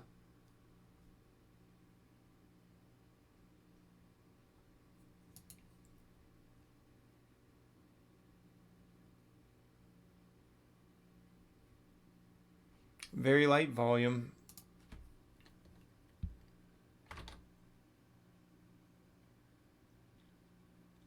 You're right, Matt. It does look like it's fighting to break that level. Yeah. Mark, what's up, man? Thanks for joining us in the chat today. How do you find a stock with a 2-to-1 profit loss ratio? Well, so any stock that you trade, when you've marked out key areas of support and resistance, you're going to be able to know and have a pretty good idea of how much that stock could move. Now, just because you think that it has an opportunity to make a move 2 times in your direction versus a 1 time away from you or from in the other direction at which you would have to take a loss, just because you think that it has that potential doesn't mean that it's going to. So anytime that I look at stocks and I think about my profit loss ratio, I think about what the greater probabilities of what could happen. So right now, for example, on VIR, I could short 50 shares at roughly 27 or 28.77. I know here on this 15-minute candle, this would be my exit point at 29.70. Okay? Because if it breaks this 15-minute candle high, And as a matter of fact, I'd put it a little below that just in anticipation of the break of that, and to make sure that I get out with slippage with only losing $50, roughly a dollar, per share. So, but then I know here that we have a bottom at 27.41, and here on the daily chart, that was a critical level that it bounced off of. And if it breaks through that level, it's got potential to come all the way down here, at least first to the 50-day moving average. Okay, but also, there's some critical levels of support down here around $20. So I know that this could move, or if it breaks these levels here, I know that it could at least move a whole nother dollar from there, and therefore it would be $2 in one direction versus $1 in the other direction. Okay, so it's forming a flat bottom. There's a pattern that a lot of short sellers know about called a flat bottom breakdown, okay, where it looks like it's tapping on this bottom level multiple times, and the more that it taps on a level of support, the more opportunity it has to crush through it. So the odds right now are kind of in my favor of this breaking down through this support. And then what it'll probably do is test this support. And if it can break through that, then I can go for that 2-to-1 profit loss ratio. Now, as I was saying before, if it bounces here, then maybe I can at least still get out with a dollar profit. So then that would constitute a 1-to-1 profit loss ratio. So I'm saying that the probabilities may be in my favor to get 2-to-1, maybe even a 3-to-1 profit loss ratio on this trade if I took it. But it's possible that at minimum, I might only get a 1-to-1. But I also have to think about the loss. I have to think about if it goes against me. But then I have to ask myself, am I okay with losing $50? I'm up on the day. It might be kind of like, why risk it? But I kind of have a hedge here on SFIX. It continues to get rejection off the EMA. It's not breaking through this trend line. So there's a great possibility that this stock is going to continue moving down. So we may make $150 on this last 100 shares. And so I'm thinking to myself, then that would be worth it. Even if I lost $50 here, I'll probably still make up for it on SFIX, at least with the way that it's looking right now. So I don't know. Hopefully, I know that's a long answer, and I'm giving you a lot of the psychological breakdown. I want you to understand my mentality behind, a lot of the reasoning here. So hopefully that answers your question and doesn't confuse you too much. And Notergen has a much more simplistic answer, and that's market participation, average true range, and current price range versus history. That's definitely a lot of data to take into consideration. Obviously, you're welcome, Mark. New subscriber, by the way. I started trading in beginning of March. Really good. That's what's up, man. So Mark, what kind of or how long have you been following the channel, and have you had a chance to look at some of the Trader's Mind videos that I put out there on like account building, psychology, and stuff like that? And have you gotten a clearer understanding of the conservative trading strategy?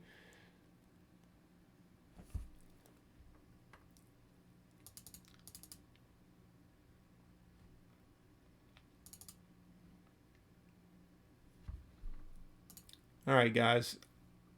I think I haven't. I just started watching your recaps. I'll look into it later today. Okay. Well, while I've got you here, actually, let me do something for you real quick, Mark. There is there's a video I would like to put you or send you to. And I'll give you a really quick breakdown of why this is called conservative trades, what this channel is about. And obviously you can go to my about section, and it pretty much tells you there, how basically I come into the stock market every day with the intentions of taking only the safest, cleanest trades. and I do it with a very conservative share size. I don't go all in with thousands and thousands of shares. Some days I'll take 50 to 100 shares at best. A lot of days I'll only trade maybe 200 share lots at a time. But you can see by a large majority of my videos, I mean, I come out pretty consistently making on average, $500 a day. Obviously I've had a couple losing days here and there, and I've had some pretty big winning days, $700-800. I've had some 4-digit days. I just haven't been able to show you guys any of that yet on the channel because I just started the channel like 3 weeks ago. But you do not have to have a huge account. You don't have to be wealthy or have a ton of money to trade with. You just have to be smart, calculative, and disciplined. And I use a trading strategy that demonstrates how day trading for a living can be accomplished with a modest account size. Okay, so welcome to the channel. I do want to share this video with you. Give me 1 second because I'm going to copy and paste the and I think this would be a very, very good video for you to see, especially since you just started trading in March. I'd really love for you to check out this video. So you're starting with 5K. Okay, cool. You in a Capital Markets Elite Group account, I assume? Or maybe like an offshore broker, or is that like a cash account with TD Ameritrade or something? And by the way, VIR is slowly punched through that support, but it got bought back up. So that kind of, I'm a little wary about that, guys. So I don't know if I want to completely. Here's what I'll do. I'll give it a chance to pick up my shares at 28.70. I'll give it a chance. Okay? If it picks up shares at 28.70, I'll put a stop. I'll put a pretty clear stop above 29.15 because I don't want it to break past this 15-minute candle here. So if it locks me in, let's see, 29.15, and that way I'm really only risking $25-30. So I can do that for the chance of making 50 to maybe even 150 $200 on this stock. So we'll just see if it can continue to push down. S&P 500 is continuing to pull. So Interactive Brokers cash account, you're in Canada, so it's a bit different there. When you say it's a bit different, so I'm curious, are you able to? Yeah, that's my question exactly. Just like Notergen said, what's the difference in Canada? Are you able to open up an offshore broker account with Capital Markets Elite Group? Or is that something that's not allowed in Canada?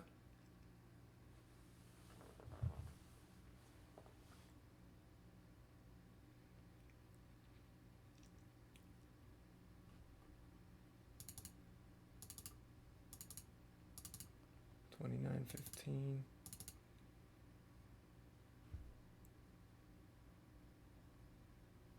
Oh, come on. With 25.15 being the stop, I might even be willing to take this at 28. Oh, there we go. Okay, we got it. So, gonna stop at 29.15.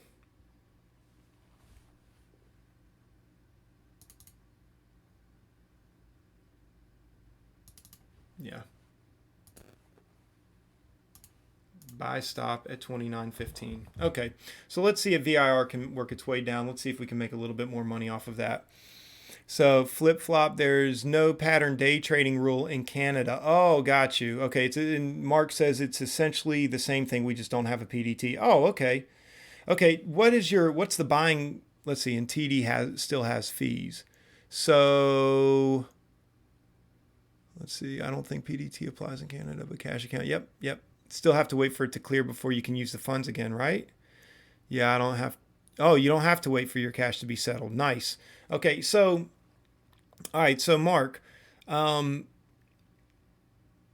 questions. What kind of buying power do they give you? Like, do you still get like 4-to-1 buying power, or do you have to have a certain amount to be able to trade on margin?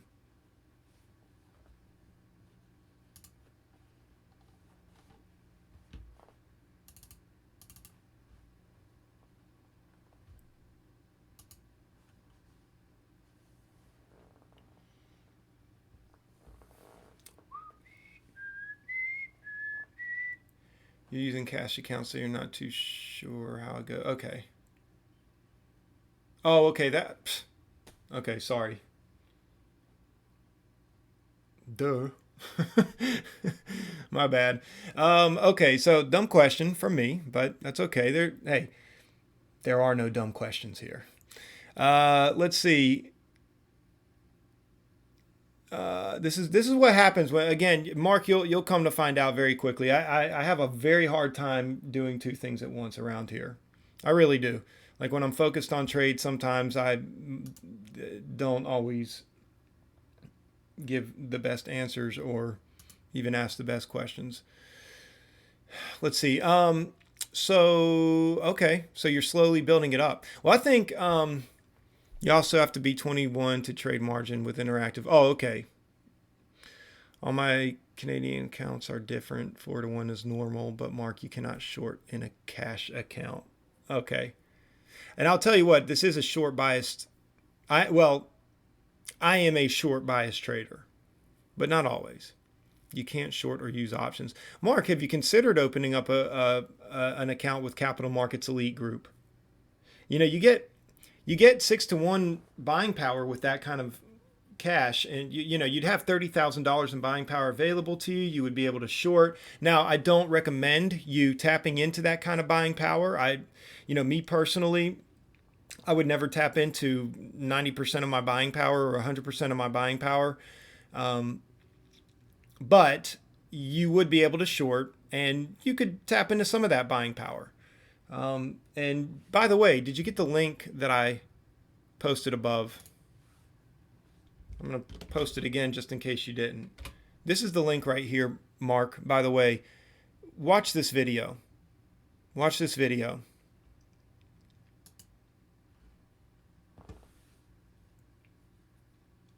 Okay, VIR is kind of sitting at these levels. It's either gonna turn around and come back up, guys. It's gonna pop back up and get me out for a 20, 30, maybe $40 loss with slippage. But otherwise, if it breaks down, I think we'll see a really nice break. SPY's coming up to retest. Here's the S&P 500, as you can see. It had a VWAP rejection. It came back through and broke back through this level that I marked out this morning in pre-market, and it may be making its way back down here. And if it comes down here and crushes through this level, I think VIR can get a significant move to the downside. Even if it just comes down to retest that red line level. So we'll see. But probably after all this, guys, I mean, I'm going to let SFIX play out a little bit longer, but at some point, I'm probably going to go ahead and call it a day on this. If it breaks above, let's see, where did I have it? $15. I don't even think I'm going to wait for $15. I think if this breaks above 96, I'm going to want to get out the last of my shares. Stop buy. So we should make roughly around a $20 profit on those last shares. And we may just end the day around, $400. Maybe, I don't know, unless VIR starts flushing, maybe we can end, 5, 6, maybe even $700. We'll find out. But it looks like it's popping up a little here. So it's coming up to 29. This could just be a fake out. We'll see. Either way, if I have to take the loss, I'll take the loss. Mark, you did save it. Okay, good. Hope you enjoyed that video.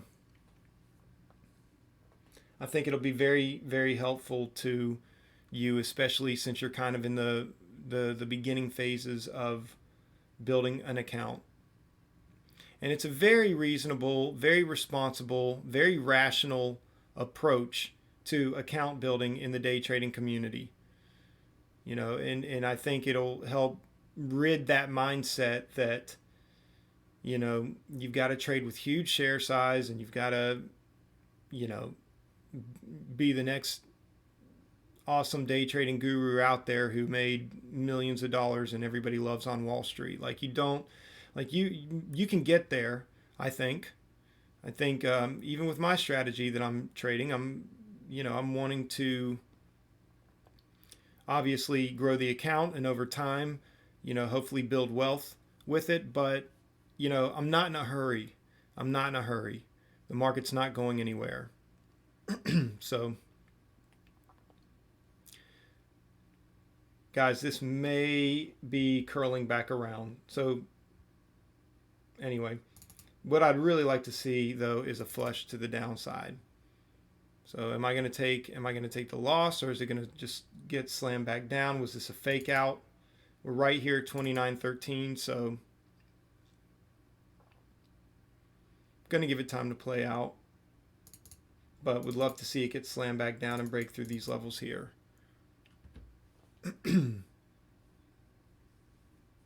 Okay, and we're out. So 383.75 on VIR. It was worth a shot to me. I don't know where it's going to go from here, honestly, but if it starts flushing down,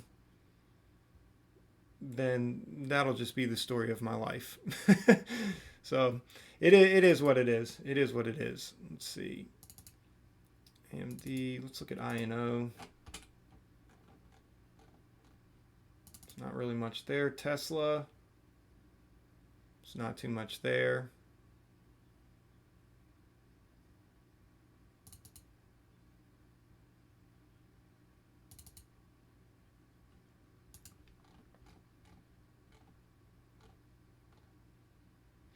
Okay,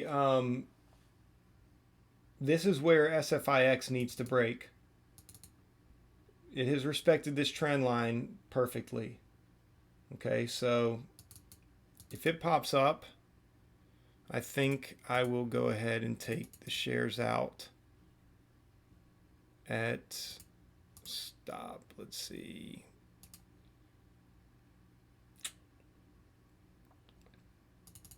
I'll give it to 88. Stop. Buy. And my work here will be done, and I'll probably just get on with my day. So really would like to see a continuation down to these levels. It'd be nice for this to come down and retest. What was it? 14.28. I could maybe try to make $100 on those last shares if it even breaks through that and ends up coming down to the 14 levels. Again, SPY isn't doing the best right now. This has a heavy short float interest, so we'll see. We'll see. I'm going to take a real quick break, guys. I'm going to mute the mic, and I'll be right back, and we'll wrap this up. So if there's any other questions that anybody has here, first of all, again, Mark, really good to see you today. Glad you found the channel. Hopefully this channel can be instrumental in helping you with building your own account. Hopefully that video that I gave you, the link to that video will be useful for you. And Flip Flop, Notigan, we had Strangers Consortium was in here today. If you guys are here and Sauger, if you've made your way back, I mean, if you guys have any other questions or any other comments or any other things that you'd like to add to some of the things we talked about today, or just anything concerning the market in general, just be thinking about that. Give me just a couple minutes. I'll be right back.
Okay, what's up, guys? This pattern's tightening up here, so if this shoots up, this is going to shoot up pretty quickly. So I'm going to go ahead and put it at 1486. It looks like we are now on the 5-minute chart sitting right on this trend line. This, talk about it going in either direction. And sure, it may just pop up, fake out, and then come back down. But if it does that, I just want to get out on the day, guys. No need to stay around any longer. VIR basically got me out and then shot back down. Let's see what we're looking at here without the moving averages.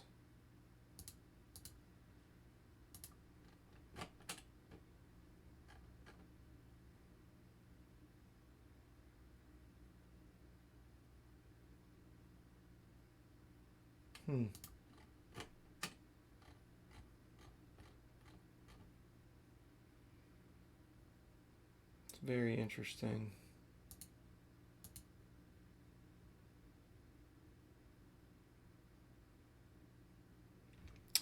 And SFIX got out completely on that. So 459.80, guys. It's basically where we're ending on the day. I am curious if TVIX might offer a quick opportunity.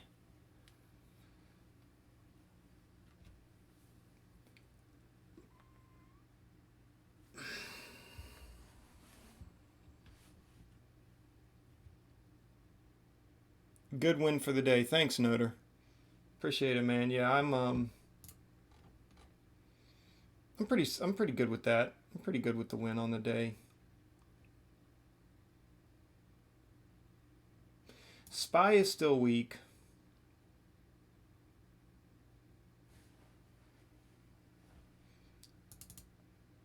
Even if we got, I'm thinking, here's what I'm thinking. I'm thinking with very small share size, I'm thinking I could push over the 500 mark on the day today. I'm really thinking I could do that. Because right now the S&P 500 is struggling around this line. It's already rejected VWAP. Now, you know, you could consider this an uptrend, but this is kind of a weak uptrend. It's already kind of broken below it. And it's just, you know, I don't know how committed it is. It's not a really good uptrend. And it's just weak, guys. SPY is weak. This is SPY. This is SPY right now. Made this huge mountain on light volume, and then the major volume comes in the market, and it's been nothing but a sell-off. So this might be a good place to go long on TVIX with a very small share size. We're talking 10 shares. Maybe risk $50 to make $50. Because if I make $50, I push over the $500 mark. And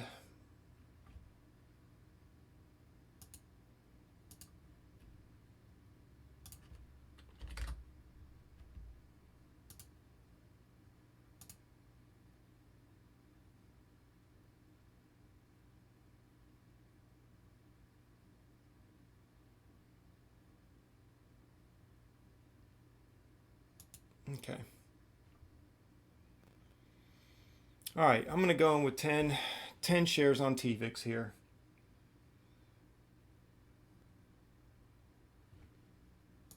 I'm watching the SPY. Now, if it looks like it's going to get a significant bounce and break through VWAP, right now is the moment where I want to see the SPY break down. So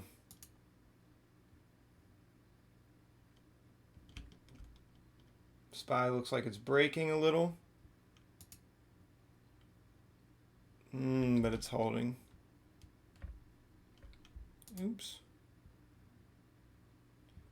See, it's breaking. Is it going to break? Going to get the official break?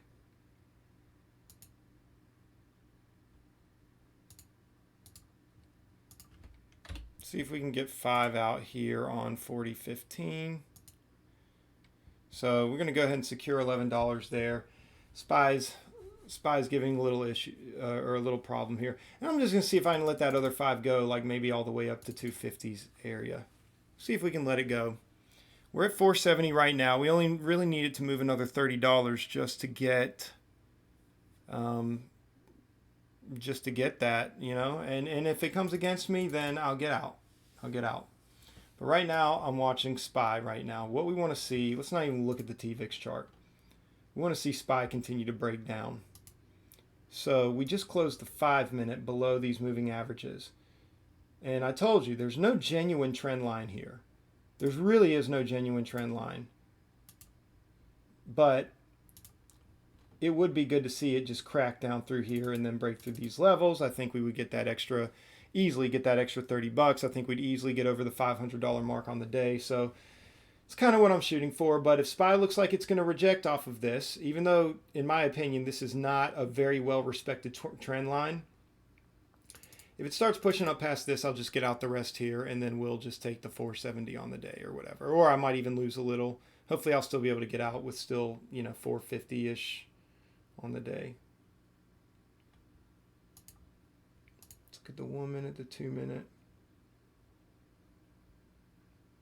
It's respecting the trend line so far, but again, this is not a well-respected trend line, so I could see it breaking down through it.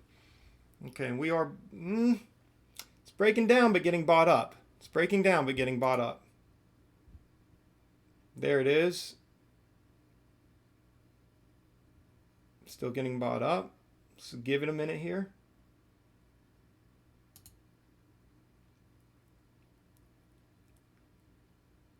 $237.95 was my entry point. Okay, and this is getting bought back up, so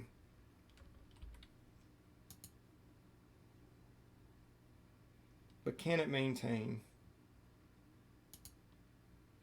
Can it maintain? Or is this just a superficial buy up? SPY is weak, but let's see. So got bought up pretty good on the 2 minute. I don't know, guys. This could continue to go. Really want to see it break down here on this 2 minute. Really want to see it come all the way back down. We're not in any crisis situation, as you can see right now on TVIX, so it doesn't matter. Again, conservative share size, guys. You really do allow your trades to work out a little bit longer when you do it that way. Let me look at the 5 minute.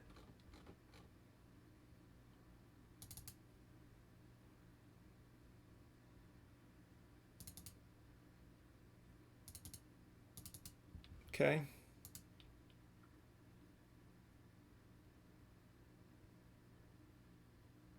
How genuine is that? That's what we need to figure out. We're only down 12 bucks on the trade. Basically, I'll give back what I took on the trade and maybe a little bit more, but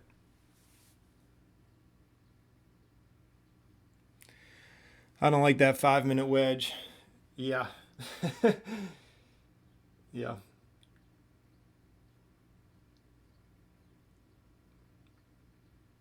The thing is though, SPY is often choppy like this.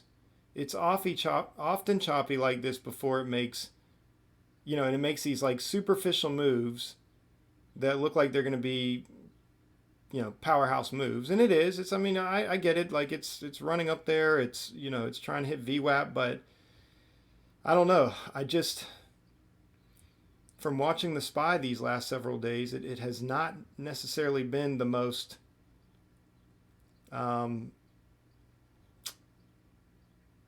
it has not held up with any level of integrity to the upside. So, it's like I hear you, like I see what you're telling me, buddy, but what you're saying you're going to do and what you do are two different things. You know what I'm saying? It's one of those things. Like what SPY's saying it's doing and what it ends up actually doing are two different things. Now, I'm not saying that that's not going to happen here. Obviously, if you zoom out, we have to take into consideration that we did bounce off a pretty key support level here. But, we could be forming downward trend line. And so that's something to take into consideration too. So, but obviously, if it breaks VWAP and starts making its way up here, I'm gonna have to get out. I have to get out.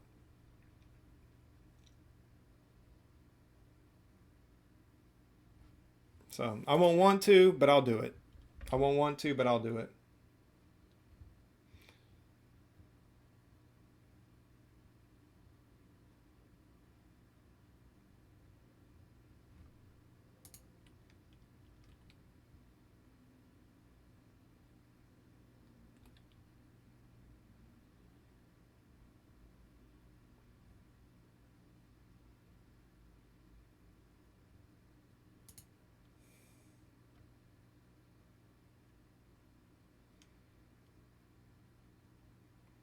This is genuine. And by the way, let me look at the 30-minute. Let me look at the hourly.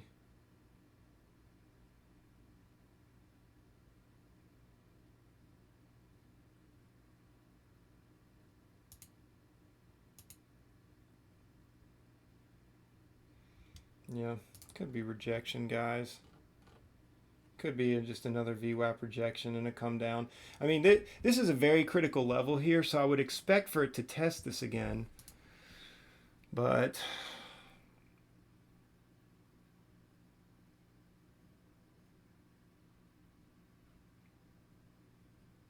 give it a chance.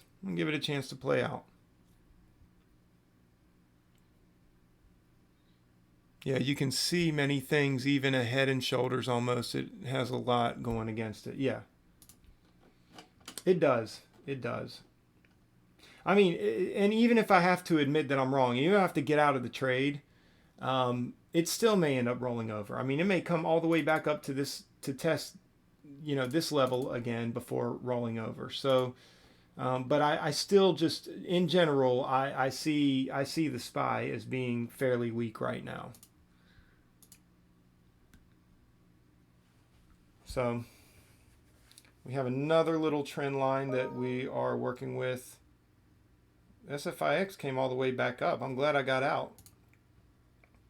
See another little trend line we're working with right here. Hasn't even really respected that trend line.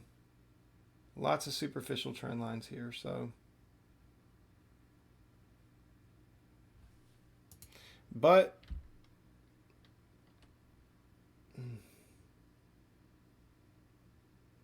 is this genuine breakout? Is this genuine breakout?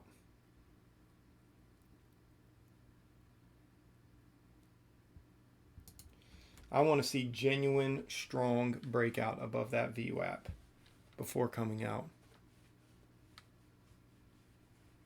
I mean strong. It can poke through it again, but I want to see it like running up. It's got to run up.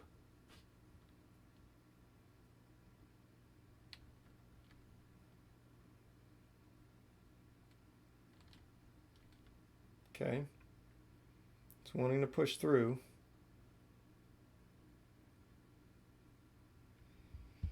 It's wanting to push through.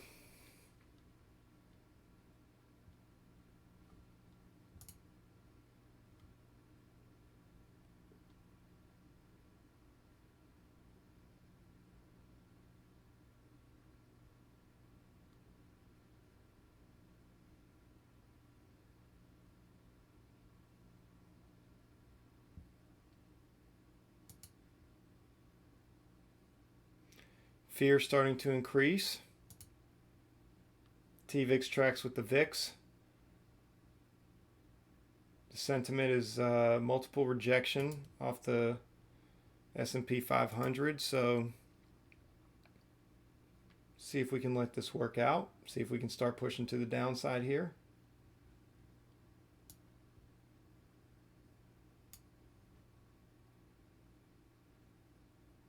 See if we can get a good leg down, break through all these trend lines. That would be good. There we go. Okay, so we're coming back to break even.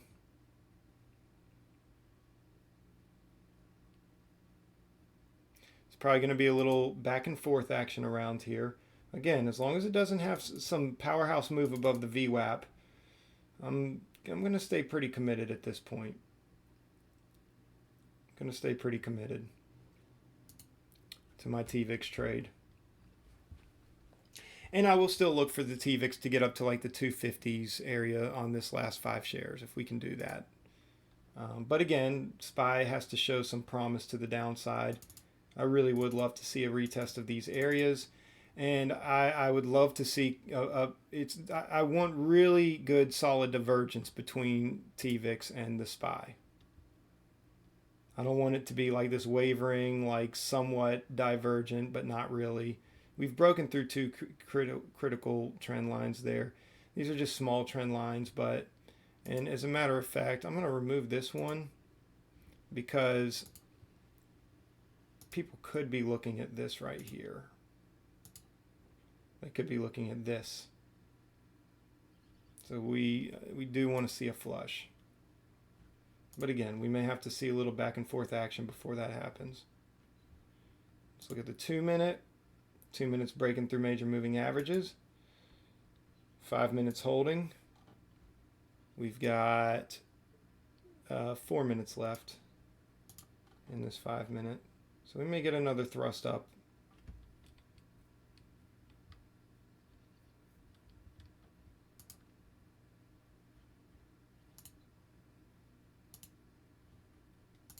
See if we can get a continued breakdown. Let's break that. Let's break 277.64 and then 277.38. Okay, it's looking a little promising. See if it can hold. There we go. There we go. Solid move to the downside. TVIX is running up. We're going to look for the 2. I may take 2 shares off at like 245 and let the other 3 shares run up into the 50s if it can get up there. I want to see that though. We'll say 244.95 on those 2 shares.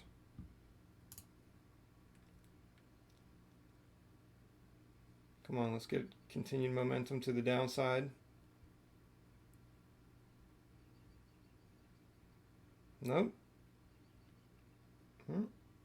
Pull back.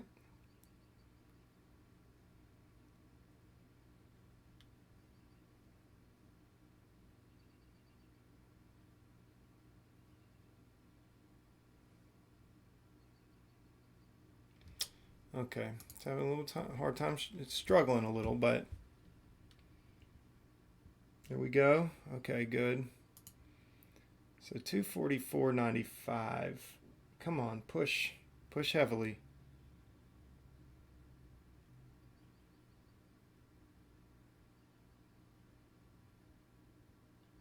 It's backing up. It's pushing, but it's a struggle. It's a struggle. So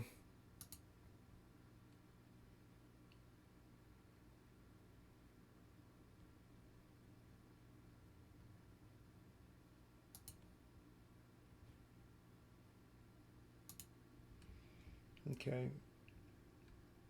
I think I can hold on to this. 5 minute. 5 minute. We got a minute left in here. Just need the 5 minute to hold. There we go.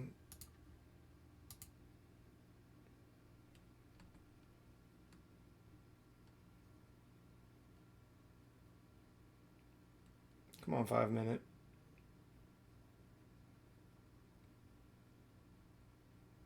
There we go.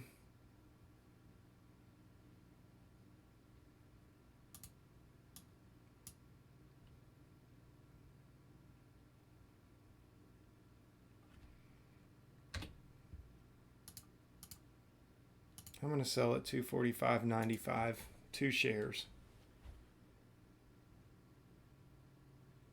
Come on.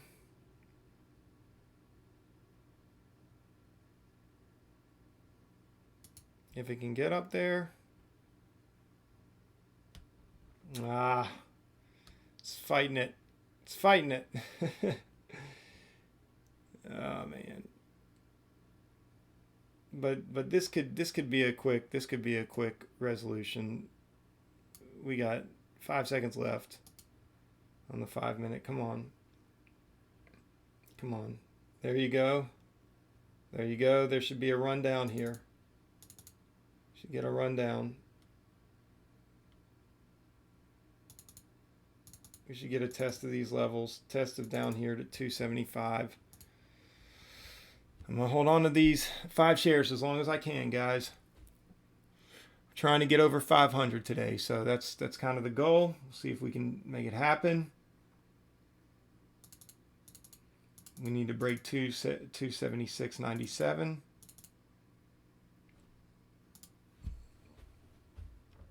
I may take off those 2 shares here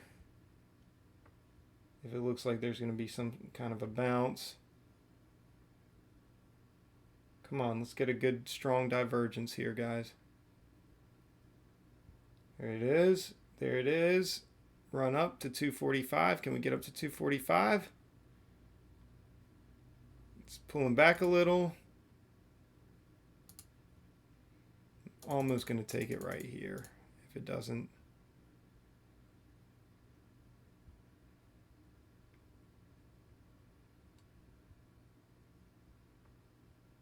Okay, I'm going to take it right there. 242.95. Oh. Okay.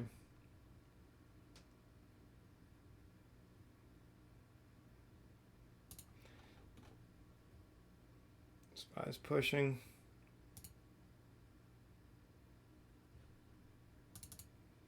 So now if it breaks, now I think we could get 243.95. So I'll take the 2 shares there. Divergence is closing in a little here, so and I'll be willing to take it to 242 if it runs up, but can't quite touch it. Losing traction. Okay.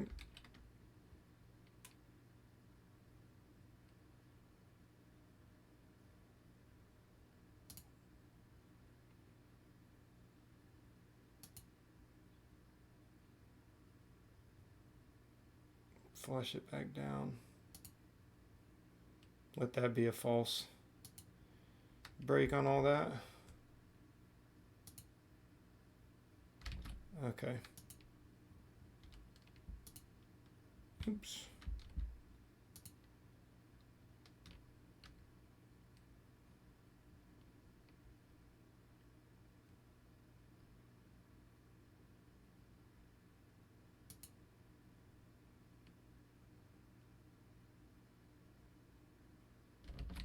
Okay, I'm going to get out.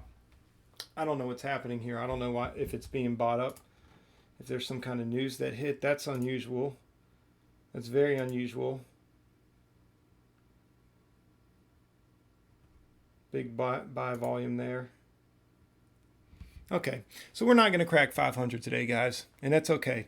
I'm done. Glad I got out of that.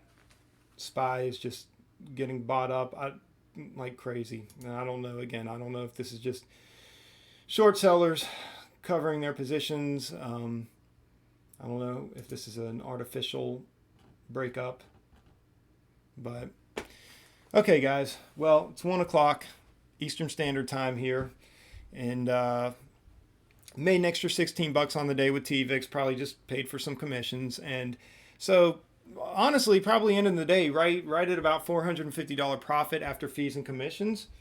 So it's been a good day.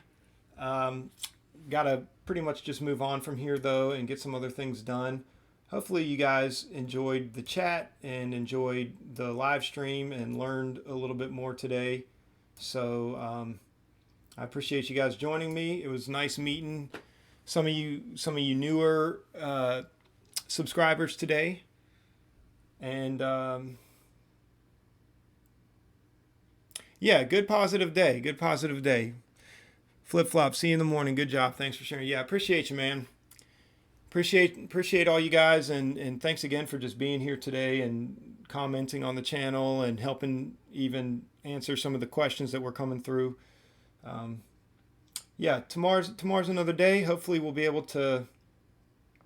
Hopefully one of these days I'll get you a 4-digit day. I told y'all, like, it's crazy. Like, the week right before, like the Friday or Thursday before I started this channel, had, man, it was like a, I don't know, 12, 13, $1,400 day, something like that. And I was like, man, I can't wait to start this channel and show these guys and whatever. And I just have not been able to break the 4 digits. And you'd think, I mean, this is great. This is great momentum here. Like, this is really good market momentum. Like, there's really no excuse. But at the same time, I'm trying to take my time with it. It is a little bit different running a live stream and trading at the same time. So, I don't have all my focus and 100% of my concentration just on the markets and the charts. So, I mean, I'm sure that has something to do with it, but no excuses really, guys. I'm going to get you a 4-digit day at some point. But the last thing I want to do is get myself so caught up on a 4-digit day that I miss out on having the steady days like this, the $400 and $500 days. So, because it's really about that. It's just being consistent, just coming into the markets every day, making the best decisions that you can, and not having to risk too much, but still being able to come out profitable. And I mean, shoot, if you can make 400, $500 a day pretty steadily, I mean, you can make roughly, what, 2,000, maybe 2,500 a week. I mean, come on, man, that's good. I'm not going to complain about that. So, and obviously as the account builds, you can build on that. And I plan on building on that. But anyway, you started the channel right as all these things happen, usually unusual volatility. Now, yeah, and there really has been a lot of choppiness, and it really is kind of hard to know where the market is going to end up going right now, but I don't know. I mean, usually with volatility comes a lot of good opportunity as well. So anyway, I'll see you guys tomorrow. I'll be posting the recap later, so be sure to check back in with that if you get a chance. And yeah, I appreciate you guys. I'll see you tomorrow. Take care.